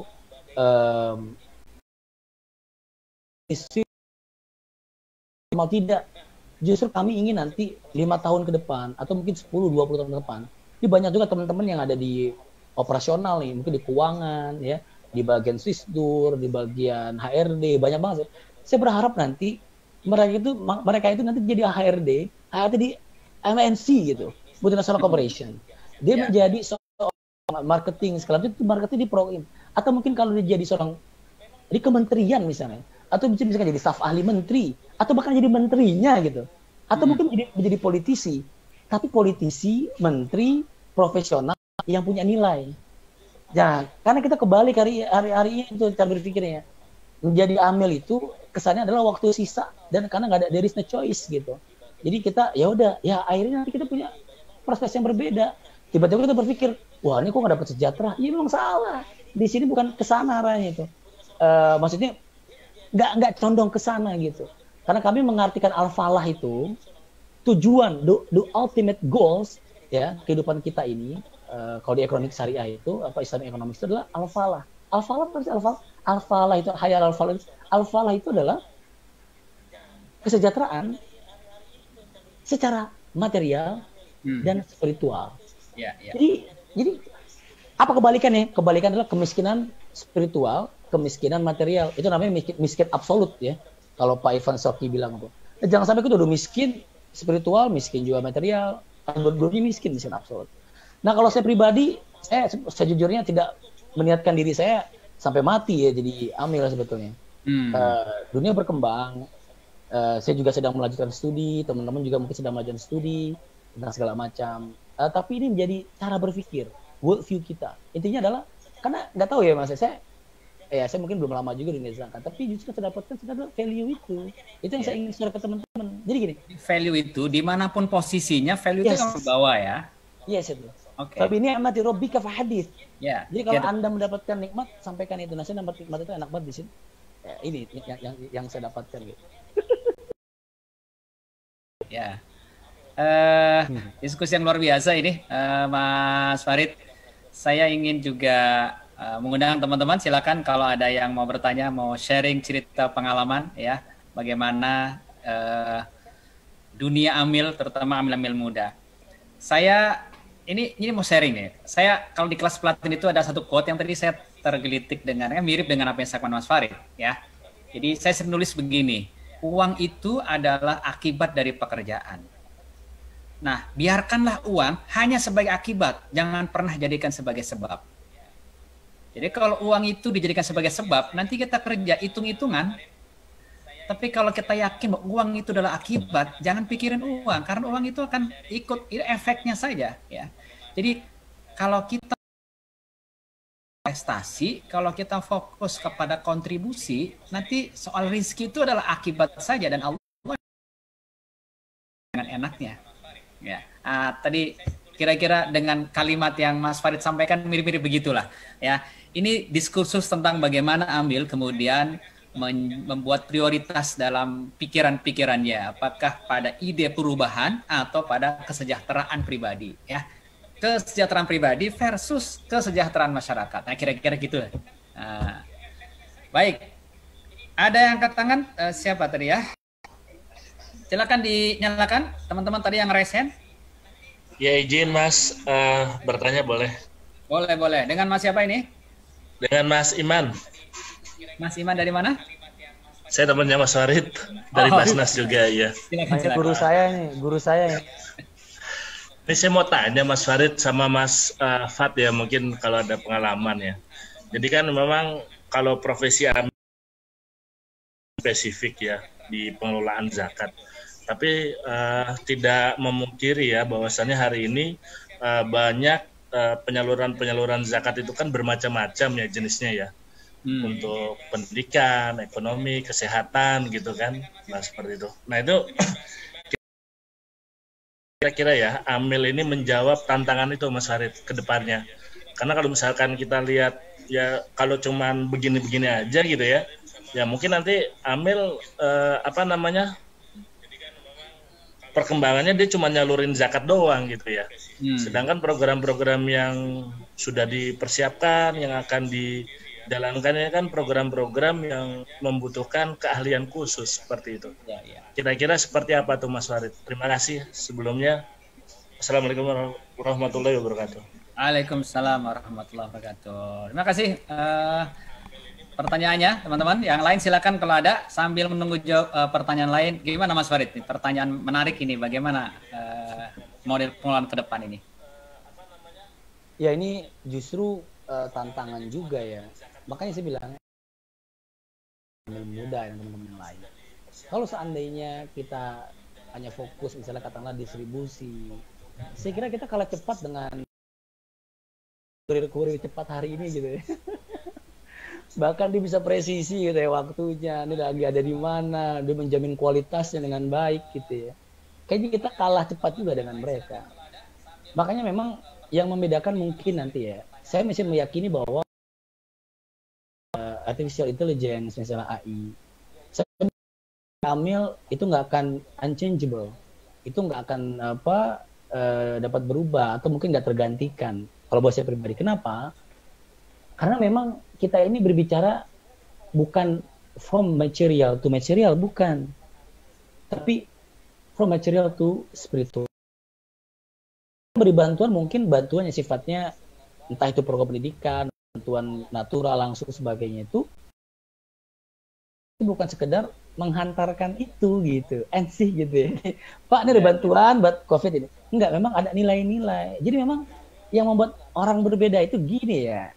Apa ya contohnya? Nilai itu memang penting sih. Karena itu buat saya dia adalah ruh dari semuanya. Dia ngomongnya aja beda, sorot matanya beda, jalannya aja beda dia tuh. Jadi itu terasa. Jadi terasa lah gitu, kita nggak bisa ngebohongin itu.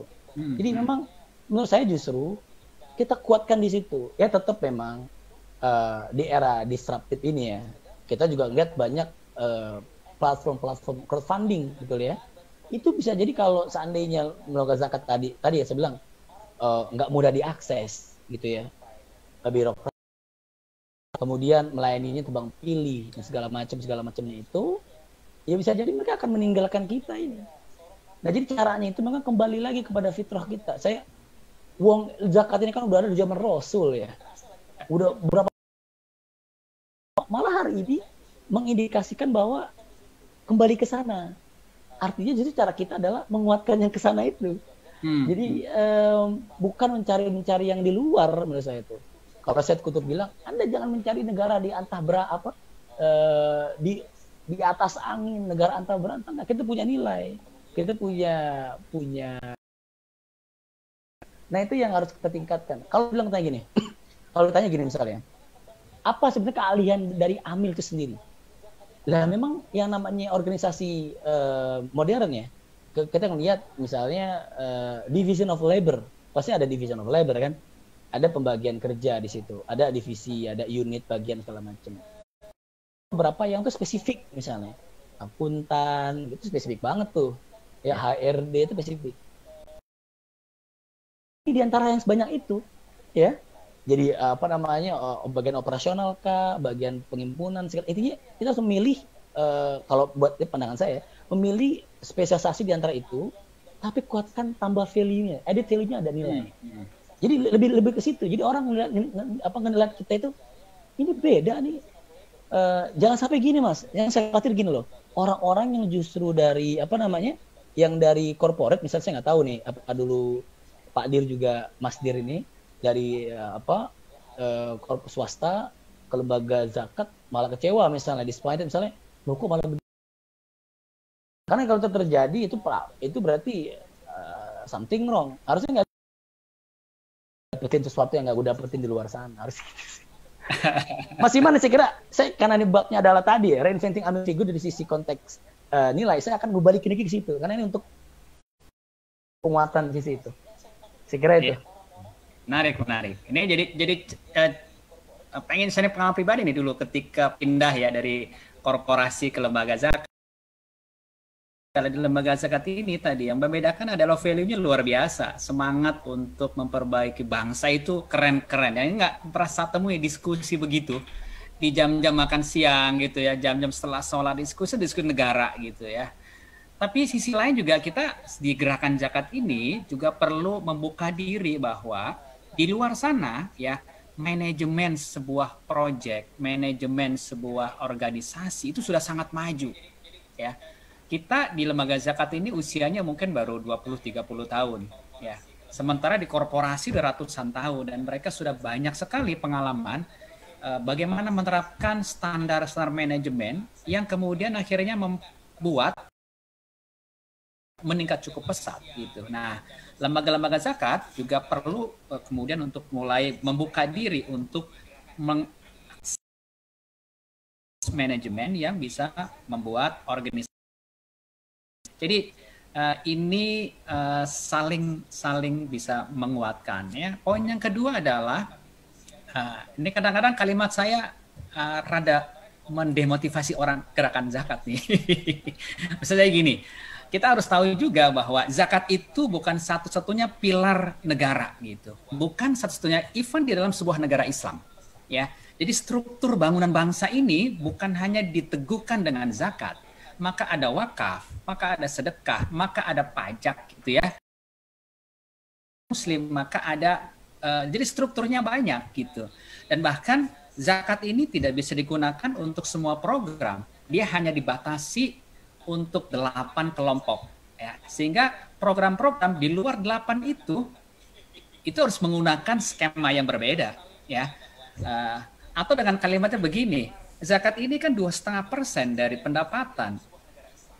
Ya, kalau 2,5% negara, kemana yang 97,5% ya. Jadi maksud saya, gerakan zakat ini juga perlu berkolaborasi dengan pilar-pilar bangsa yang lain. Berkolaborasi dengan pengusaha-pengusaha, termasuk pengusaha-pengusaha muda, karena pasti ada berbeda fokus antara apa yang dilakukan oleh gerakan zakat yang sebagai social safety net dengan mereka-mereka yang ada di bisnis. Juga perlu belajar dengan kalangan-kalangan akademik yang mereka melihat negara dari sisi yang berbeda. Perlu juga kolaborasi dengan pemerintah, perlu kolaborasi dengan semua pilar-pilar negara ini. Hanya dengan cara itu kita bisa memperbaiki bangsa. Jadi satu utopia kalau kita hanya mengandalkan zakat ini menyelesaikan semuanya. Nah, kira-kira gimana menurut Mas Farid? Karena kadang-kadang kalimat ini rada mendemotivasi teman-teman ini. Nggak apa-apa, justru penting ini. Karena tadi yang saya sampaikan, yang bisa jadi itu nggak bagus juga untuk nanti akan kecewa kalau melihat kenyataannya. Tapi penting untuk ya biasalah ya tesis antitesis ya dekonstruksi rekonstruksi. Tapi saya mencoba merekonstruksi kembali nih. Jadi gini Mas, apa tadi dalam Yusuf Qaradawi ada bukunya Yusuf Qaradawi itu judulnya itu Mas'alatul Fakri wa 'ala fil Islam. Kefakiran, kemiskinan dan solusinya dalam Islam. Ilaj ya, solusinya obat dalam Islam.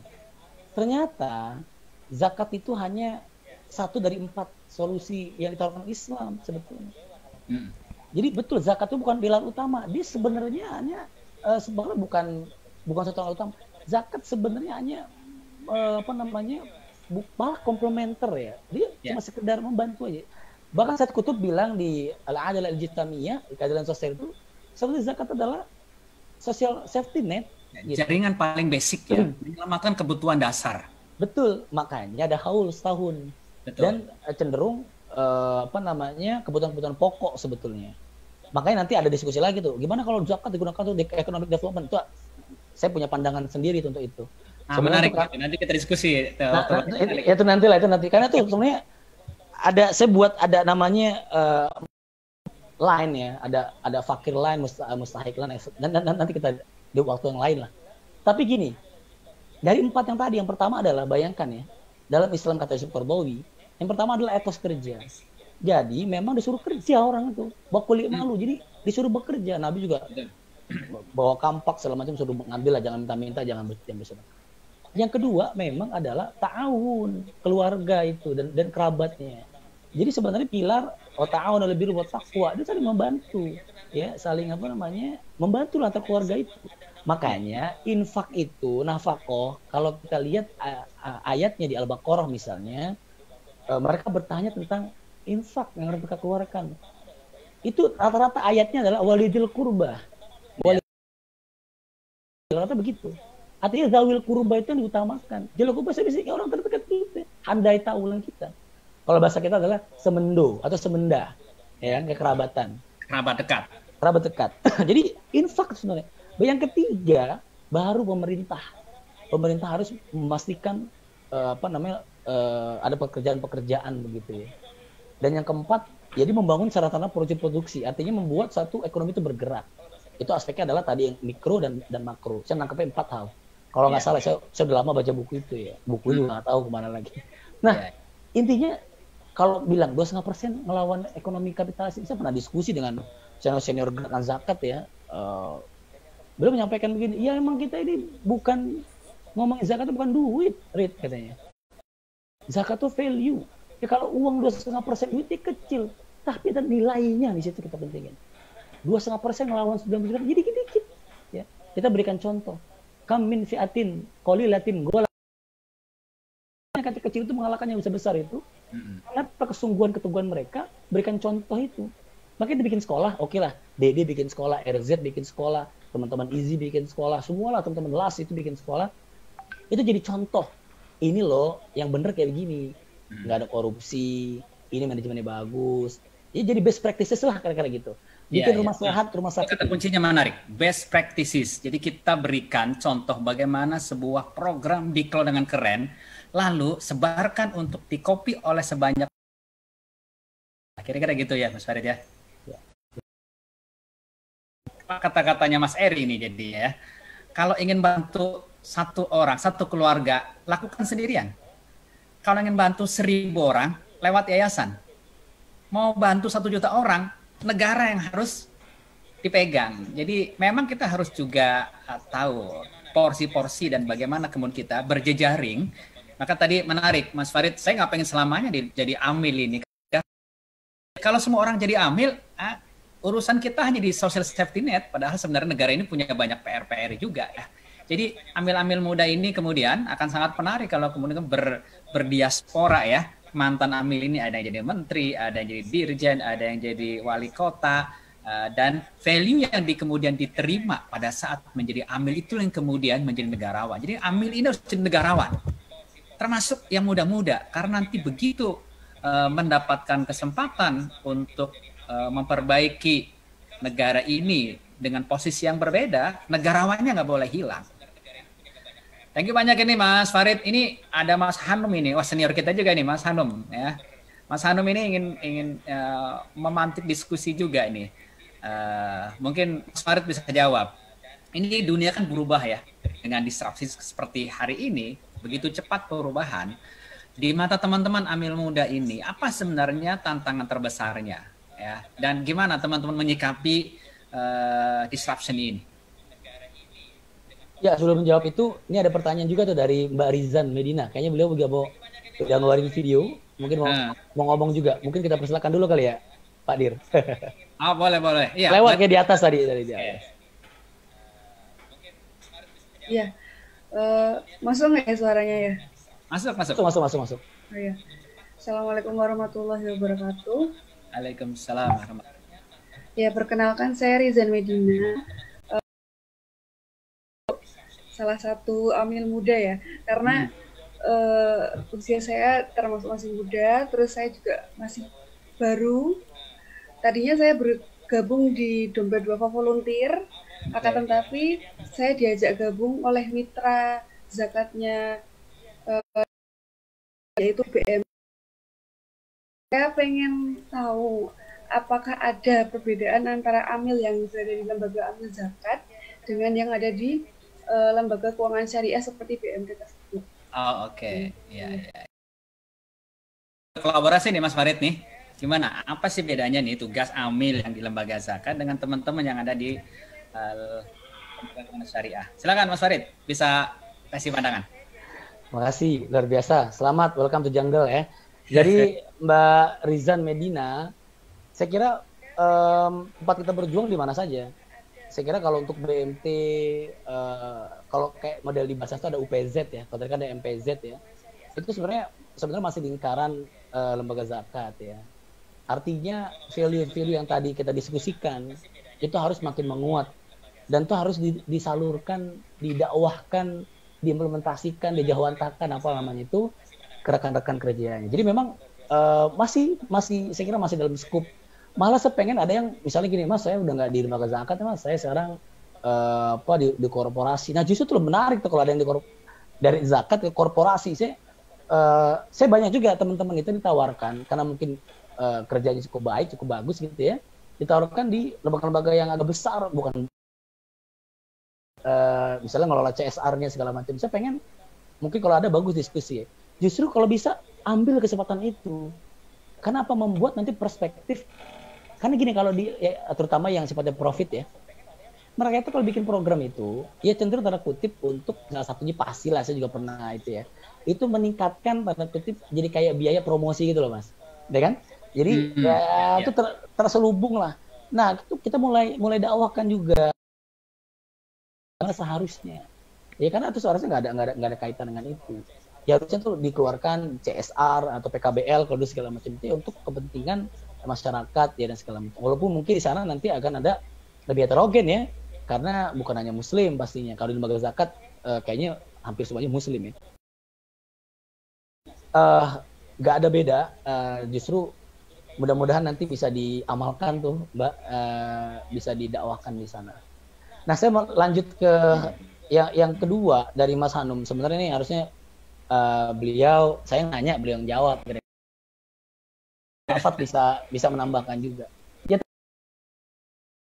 dunia ini berubah. Tadi diskusi di sebelumnya ini ada juga, saya lihat ada Kak Citra Widuri ini menyampaikan yang tadi saya sampaikan itu. Ada orang low budget ya, pengen high impact, effortless gitu ya. Nanti memang luar biasa tantangannya hari ini. Makanya kita tidak bisa hanya sekedar, tapi penting dilakukan, yaitu apa? Ya kayak namanya itu spirit, ya ruh itu penting, tetap harus ada. Namun demikian kita harus terbuka. Jadi jika ada tools manajemen yang memang itu bermanfaat, pun itulah pembaruan yang mungkin nggak kepikirkan, itu bisa diterapkan di zakat, terapkan. Saya tuh agak kesel ya di lembaga dakwah secara umum begitu.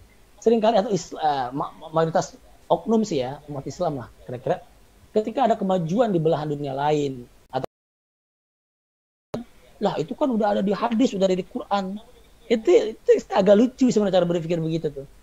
Itu memang, ya harusnya Anda itu yang mengkontekstualisasikan, ya, apa Anda baca di Quran dan hadis itu. Ya itu misalnya konsep tauhidi itu konsep bagaimana kita mengkontekstualisasikan teks, itu aman, itu kita nggak curang, prudent, itu kan nilai-nilai kita gitu. Kak Citra tuh. Ya itu intinya begitu, Mas Hanum. Memang kita tantangan terbesarnya memang yaitu tadi kebutuhan pribadi dan tuntutan keluarga, juga mungkin sosial. Hari ini orang mungkin ya namanya orang pengen menikah, pengen berkeluarga, ya keluarga juga butuh support atau mungkin apa-apa segala macam. Sehingga ada lebih menggiurkan juga, misalnya kerja tempat lain, misalnya gue anak UI, anak IPB, ITB atau kampus ternama, gue di luar negeri, kenapa gue nggak di multinational corporation segala macam aja ya, dananya lebih gede dan segala macam. Itu emang jadi tantangan. Tapi lagi-lagi ya orang tuh nggak selama-lamanya lah kita bicara tentang, banyak sih contoh dari corporate yang gajinya itu udah double digit lah gitu ya, justru nyari yang kayak gini-gini gitu. Jadi intinya memang harus seimbang sih. Kalau mungkin kita kerja di luar, jangan langsung, yaudah kalau gitu gue keluar deh. Sekarang gue ke lembaga zakat ya enggak. Kita tetap aja di sana. Kalau PNS tetap jadi PNS aja. Nanti kali aja teman-teman jadi dirjen di Kemenak misalnya, atau di mana gitu berkaitan dengan zakat atau apa. Jadi ada urus zakat. Tadi pendidikan, nilai zakat yang kita bilang tadi, value zakat itu. Jadi jangan tetap dan jangan pernah membandingkan diri kita dengan orang lain karena kita punya putaran rotasi yang berbeda ya. Jadi yang paling patut kita lakukan adalah bercermin dengan diri kita 5 tahun ke belakang dengan hari ini apa yang kita bertambah. Jadi itu aja. Dan berkaca dengan target kita apa yang belum tercapai. Jadi bahagia kita. Betul. Saya ingat nih waktu pindah ke lembaga zakat itu mikir ya, ketika ada akad sebagai amil, lihat kompensasinya mikir, waduh, kalau segini sanggup nggak ya, bisa bertahan hidup nggak ya? Karena udah terbiasa dengan standar waktu di corporate gitu. Sudah bayangin sih waktu itu, nah pasti turun ini, ternyata nggak turun, nyungsep. Nah, tapi saya mikir, masa sih, akhirnya coba dulu lah, masa sih nggak berani, udah mikirnya lama, masa begitu udah di depan mata ada kesempatan nggak berani ya, begitu masuk, memang secara hitung itu matematis jauh berbeda, tapi tadi ternyata rizki itu bukan suatu yang matematis. Ambil contoh misalnya, ini pengalaman pribadi ini ya, dulu saya di farmasi di grupnya Kalbe, pengobatan pasti bagus lah gitu ya, begitu masuk lembaga zakat kan batasannya beda banget gitu. Tapi yang menarik adalah, saya ingat setahun pertama itu uang pengobatan nggak kepake itu karena nggak pernah sakit anak-anak saya. Dulunya tiap 3 bulan pilek, batuk pilek, kalau kita dibawa ke rumah sakit kan minimal 500 juta, 500.000 itu ya. Karena standar di rumah sakit nggak pakai di puskesmas gitu, begitu masuk 500.000, bayangin aja anaknya 3 gitu ya. Nah begitu masuk lembaga zakat nggak ada tuh biaya begituan ya. Saya ingat anak saya bilang tuh, Abi kan sekarang udah kerjanya kan beda, udah kita nggak usah jalan-jalan ke mall deh, nanti jadi pengen beli jajan deh, ya akhirnya hemat juga gitu. Nah, maksud saya memang rezeki itu sesuatu yang menarik untuk kita kita kunyah sebagai satu konsep, termasuk untuk men-challenge tentang seberapa besar kita Allah. Menarik nih. Wah, ini ada kita kedatangan juga ini Direktur Anti Korupsi juga ini nih, Mas Ridwan Afan, ya, Pusat Belajar Anti Korupsi. Nah, ini mitranya KPK ini. Persaingan antar sama lembaga zakat ini produktif, positif atau kontraproduktif? Wah, menarik ini nih. Ya, terutama Mas Fred kan udah pernah pindah-pindah nih ya.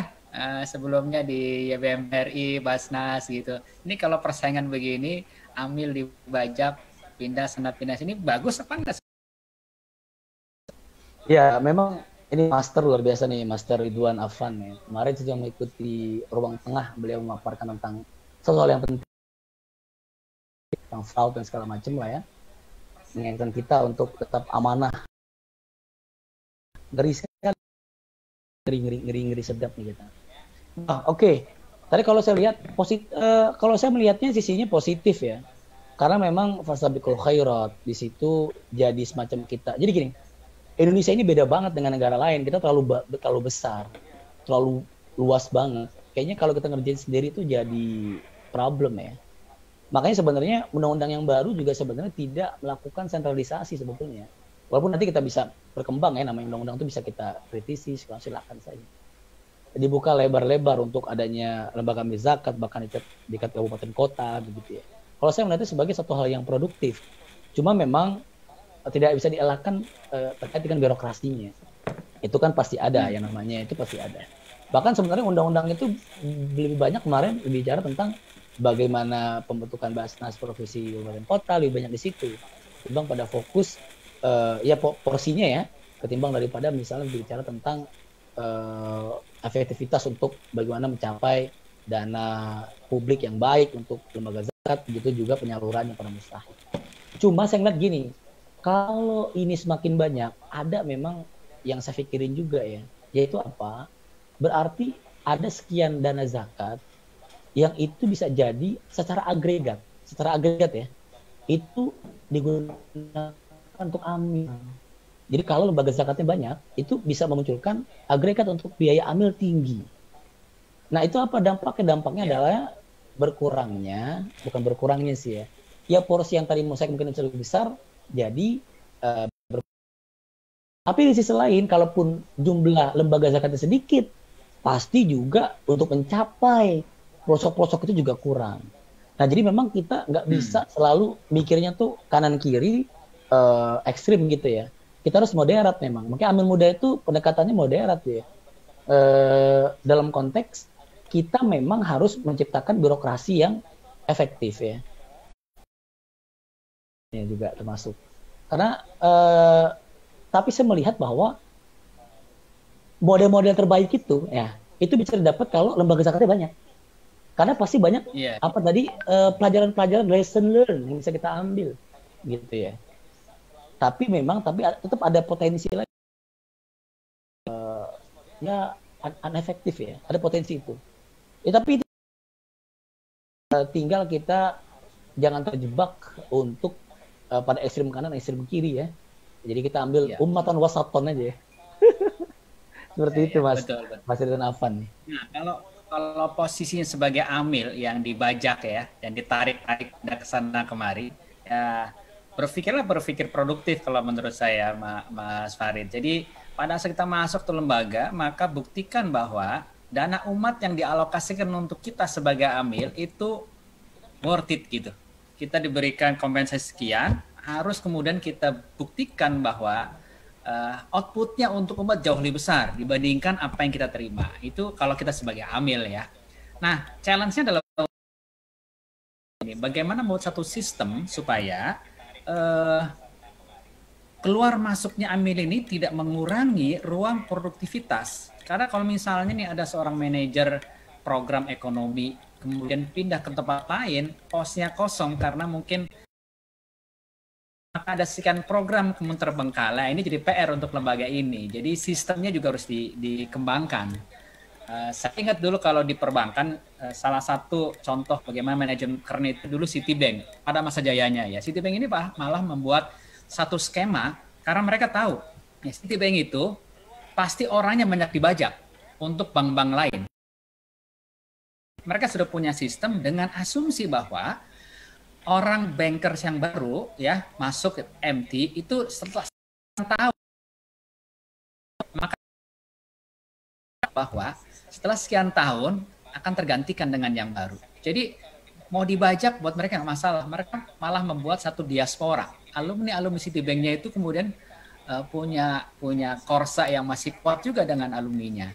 Nah ini saya temukan juga ketika di Domain Duafa. Domain Duafa itu kurang lebih polanya sama itu ya. Dibajak juga, kadang-kadang HRD pusing juga. Tapi kemudian punya asumsi bahwa jangankan dibajak ya. Saya ingat dulu ketika cerita senior ya. Ketika lembaga zakat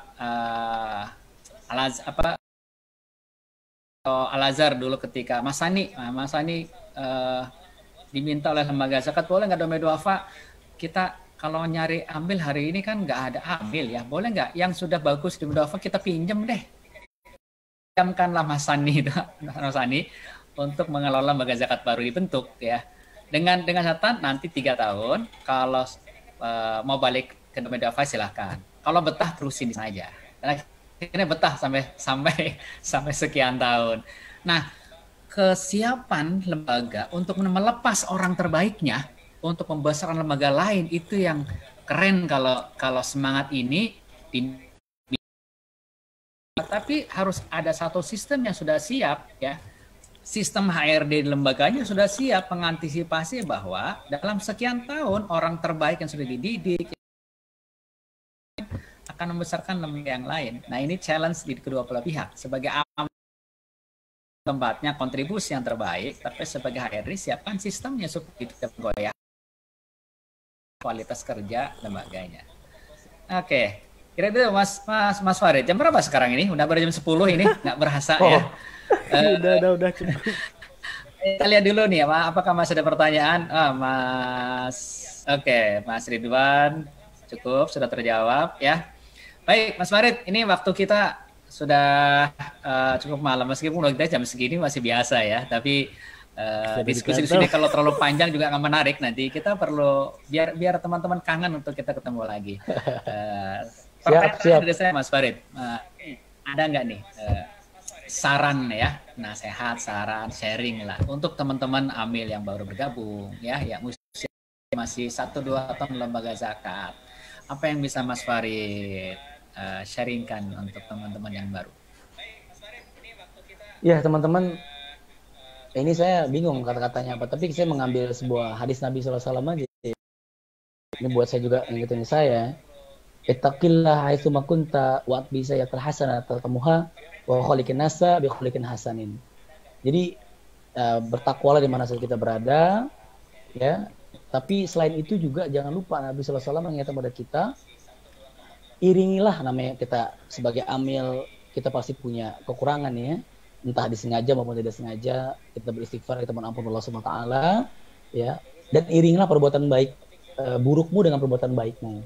Karena insya Allah dia akan menghapuskan dan menggantikannya. Kemudian jangan lupa aspek yang ketiga, yaitu wa khaliqin nasa bi khuluqin hasanin. Jadi bermuamalah, berakhlak lain itu dengan akhlak yang paling baik gitu. Sebagaimana juga dikatakan bahwa dua senjata kita cuma dua nih, Mas Mat. Jadi senjata pertama kita adalah hubungan kita dengan Allah Subhanahu wa taala, yang itu akan menghadirkan cintanya. Yang kedua adalah hubungan baik kita dengan manusia, yang itu juga akan menghadirkan cinta manusia. Nah kalau udah dua-dua cinta ini berhimpun, kayaknya kita nggak akan terkalahkan dengan apapun. Selamat mencari cinta, menebar cinta, berbagi cinta. Wah, jadi agak romantik nih karena udah malam ya. Kira-kira gitulah itu ya, saya gambar itu. Muda kalimat begitu. Oke, makasih banyak Mas Farid, diskusinya keren dan menarik ini, teman-teman. Makasih juga sudah tune in. Ini diskusi yang memunculkan ide-ide, semoga ya. Satu, berbagi semangat, dan teman-teman semoga juga mendapatkan aura semangat dari Mas Farid. Yang kedua, ini juga sharing pengalaman dan kita juga ya dapat ruang-ruang kita untuk berbagi semangat seperti ini. Nah, menarik tadi yang disampaikan Mas Farid bahwa ya kita ini pasti punya histori masing-masing lah, bagaimana masuk kemudian dalam gerakan zakat ya. Kalau kita di masa lalu pernah mungkin punya sangat sedikit ya, dosa-dosa kita, Allah, ya ini kesempatan kita untuk menggantikan keburukan dengan kebaikan, menutup dosa dengan amal soleh ya. Semoga Allah kemudian meridhoi kita ya, dan amal baik kita lebih banyak daripada amal buruk kita. Baik, terima kasih banyak Mas Farid, sukses untuk diskusi-diskusinya. Salam untuk teman-teman Amil Muda ya. Makin mewarnai ide-ide pemikirannya, dan saya sangat berharap banget semoga hasil diskusi, ide pemikiran bisa dilempar ke teman-teman lembaga zakat yang mulai sangat banyak ya. Saya di MZ ya, teman-teman di MZ ini kita punya banyak forum-forum lewat diskusi WhatsApp gitu ya. Kita ada Kulwap, kuliah WhatsApp, ada forum-forum lewat Zoom, kemudian ada sharing-sharing yang intinya adalah sama-sama untuk berbagi pengalaman, berbagi cerita, berbagi best practice untuk saling berbagi bagaimana mendapatkan contoh program-program terbaik untuk umat ini ya. Jazakallah khair Mas Farid waktunya, dan teman-teman Amil Muda, teman-teman semuanya yang lain harian, terima kasih, jazakallah khair nih ya. Semoga makin sukses programnya. Juga teman-teman, ada Mbak Citra, lama saya ketemu sama Mbak Citra ini. Sukses untuk kegiatannya, programnya, dan juga semua teman-teman di Gerakan Zakat hari ini ya. Kita tutup diskusi hari ini dengan berdoa semoga Allah ridhoi semua langkah-langkah kita. Semoga Allah jadikan niat-niat kita menjadi amal soleh, bukan hanya berhenti sebatas amal ya. Terima kasih, salam dari saya, dari teman-teman di MZ hari ini. Semoga kita masih bisa terus ya di kerja-kerja untuk umat ini. Terima kasih. Wallahu a'lam bishawab. Assalamualaikum warahmatullahi wabarakatuh.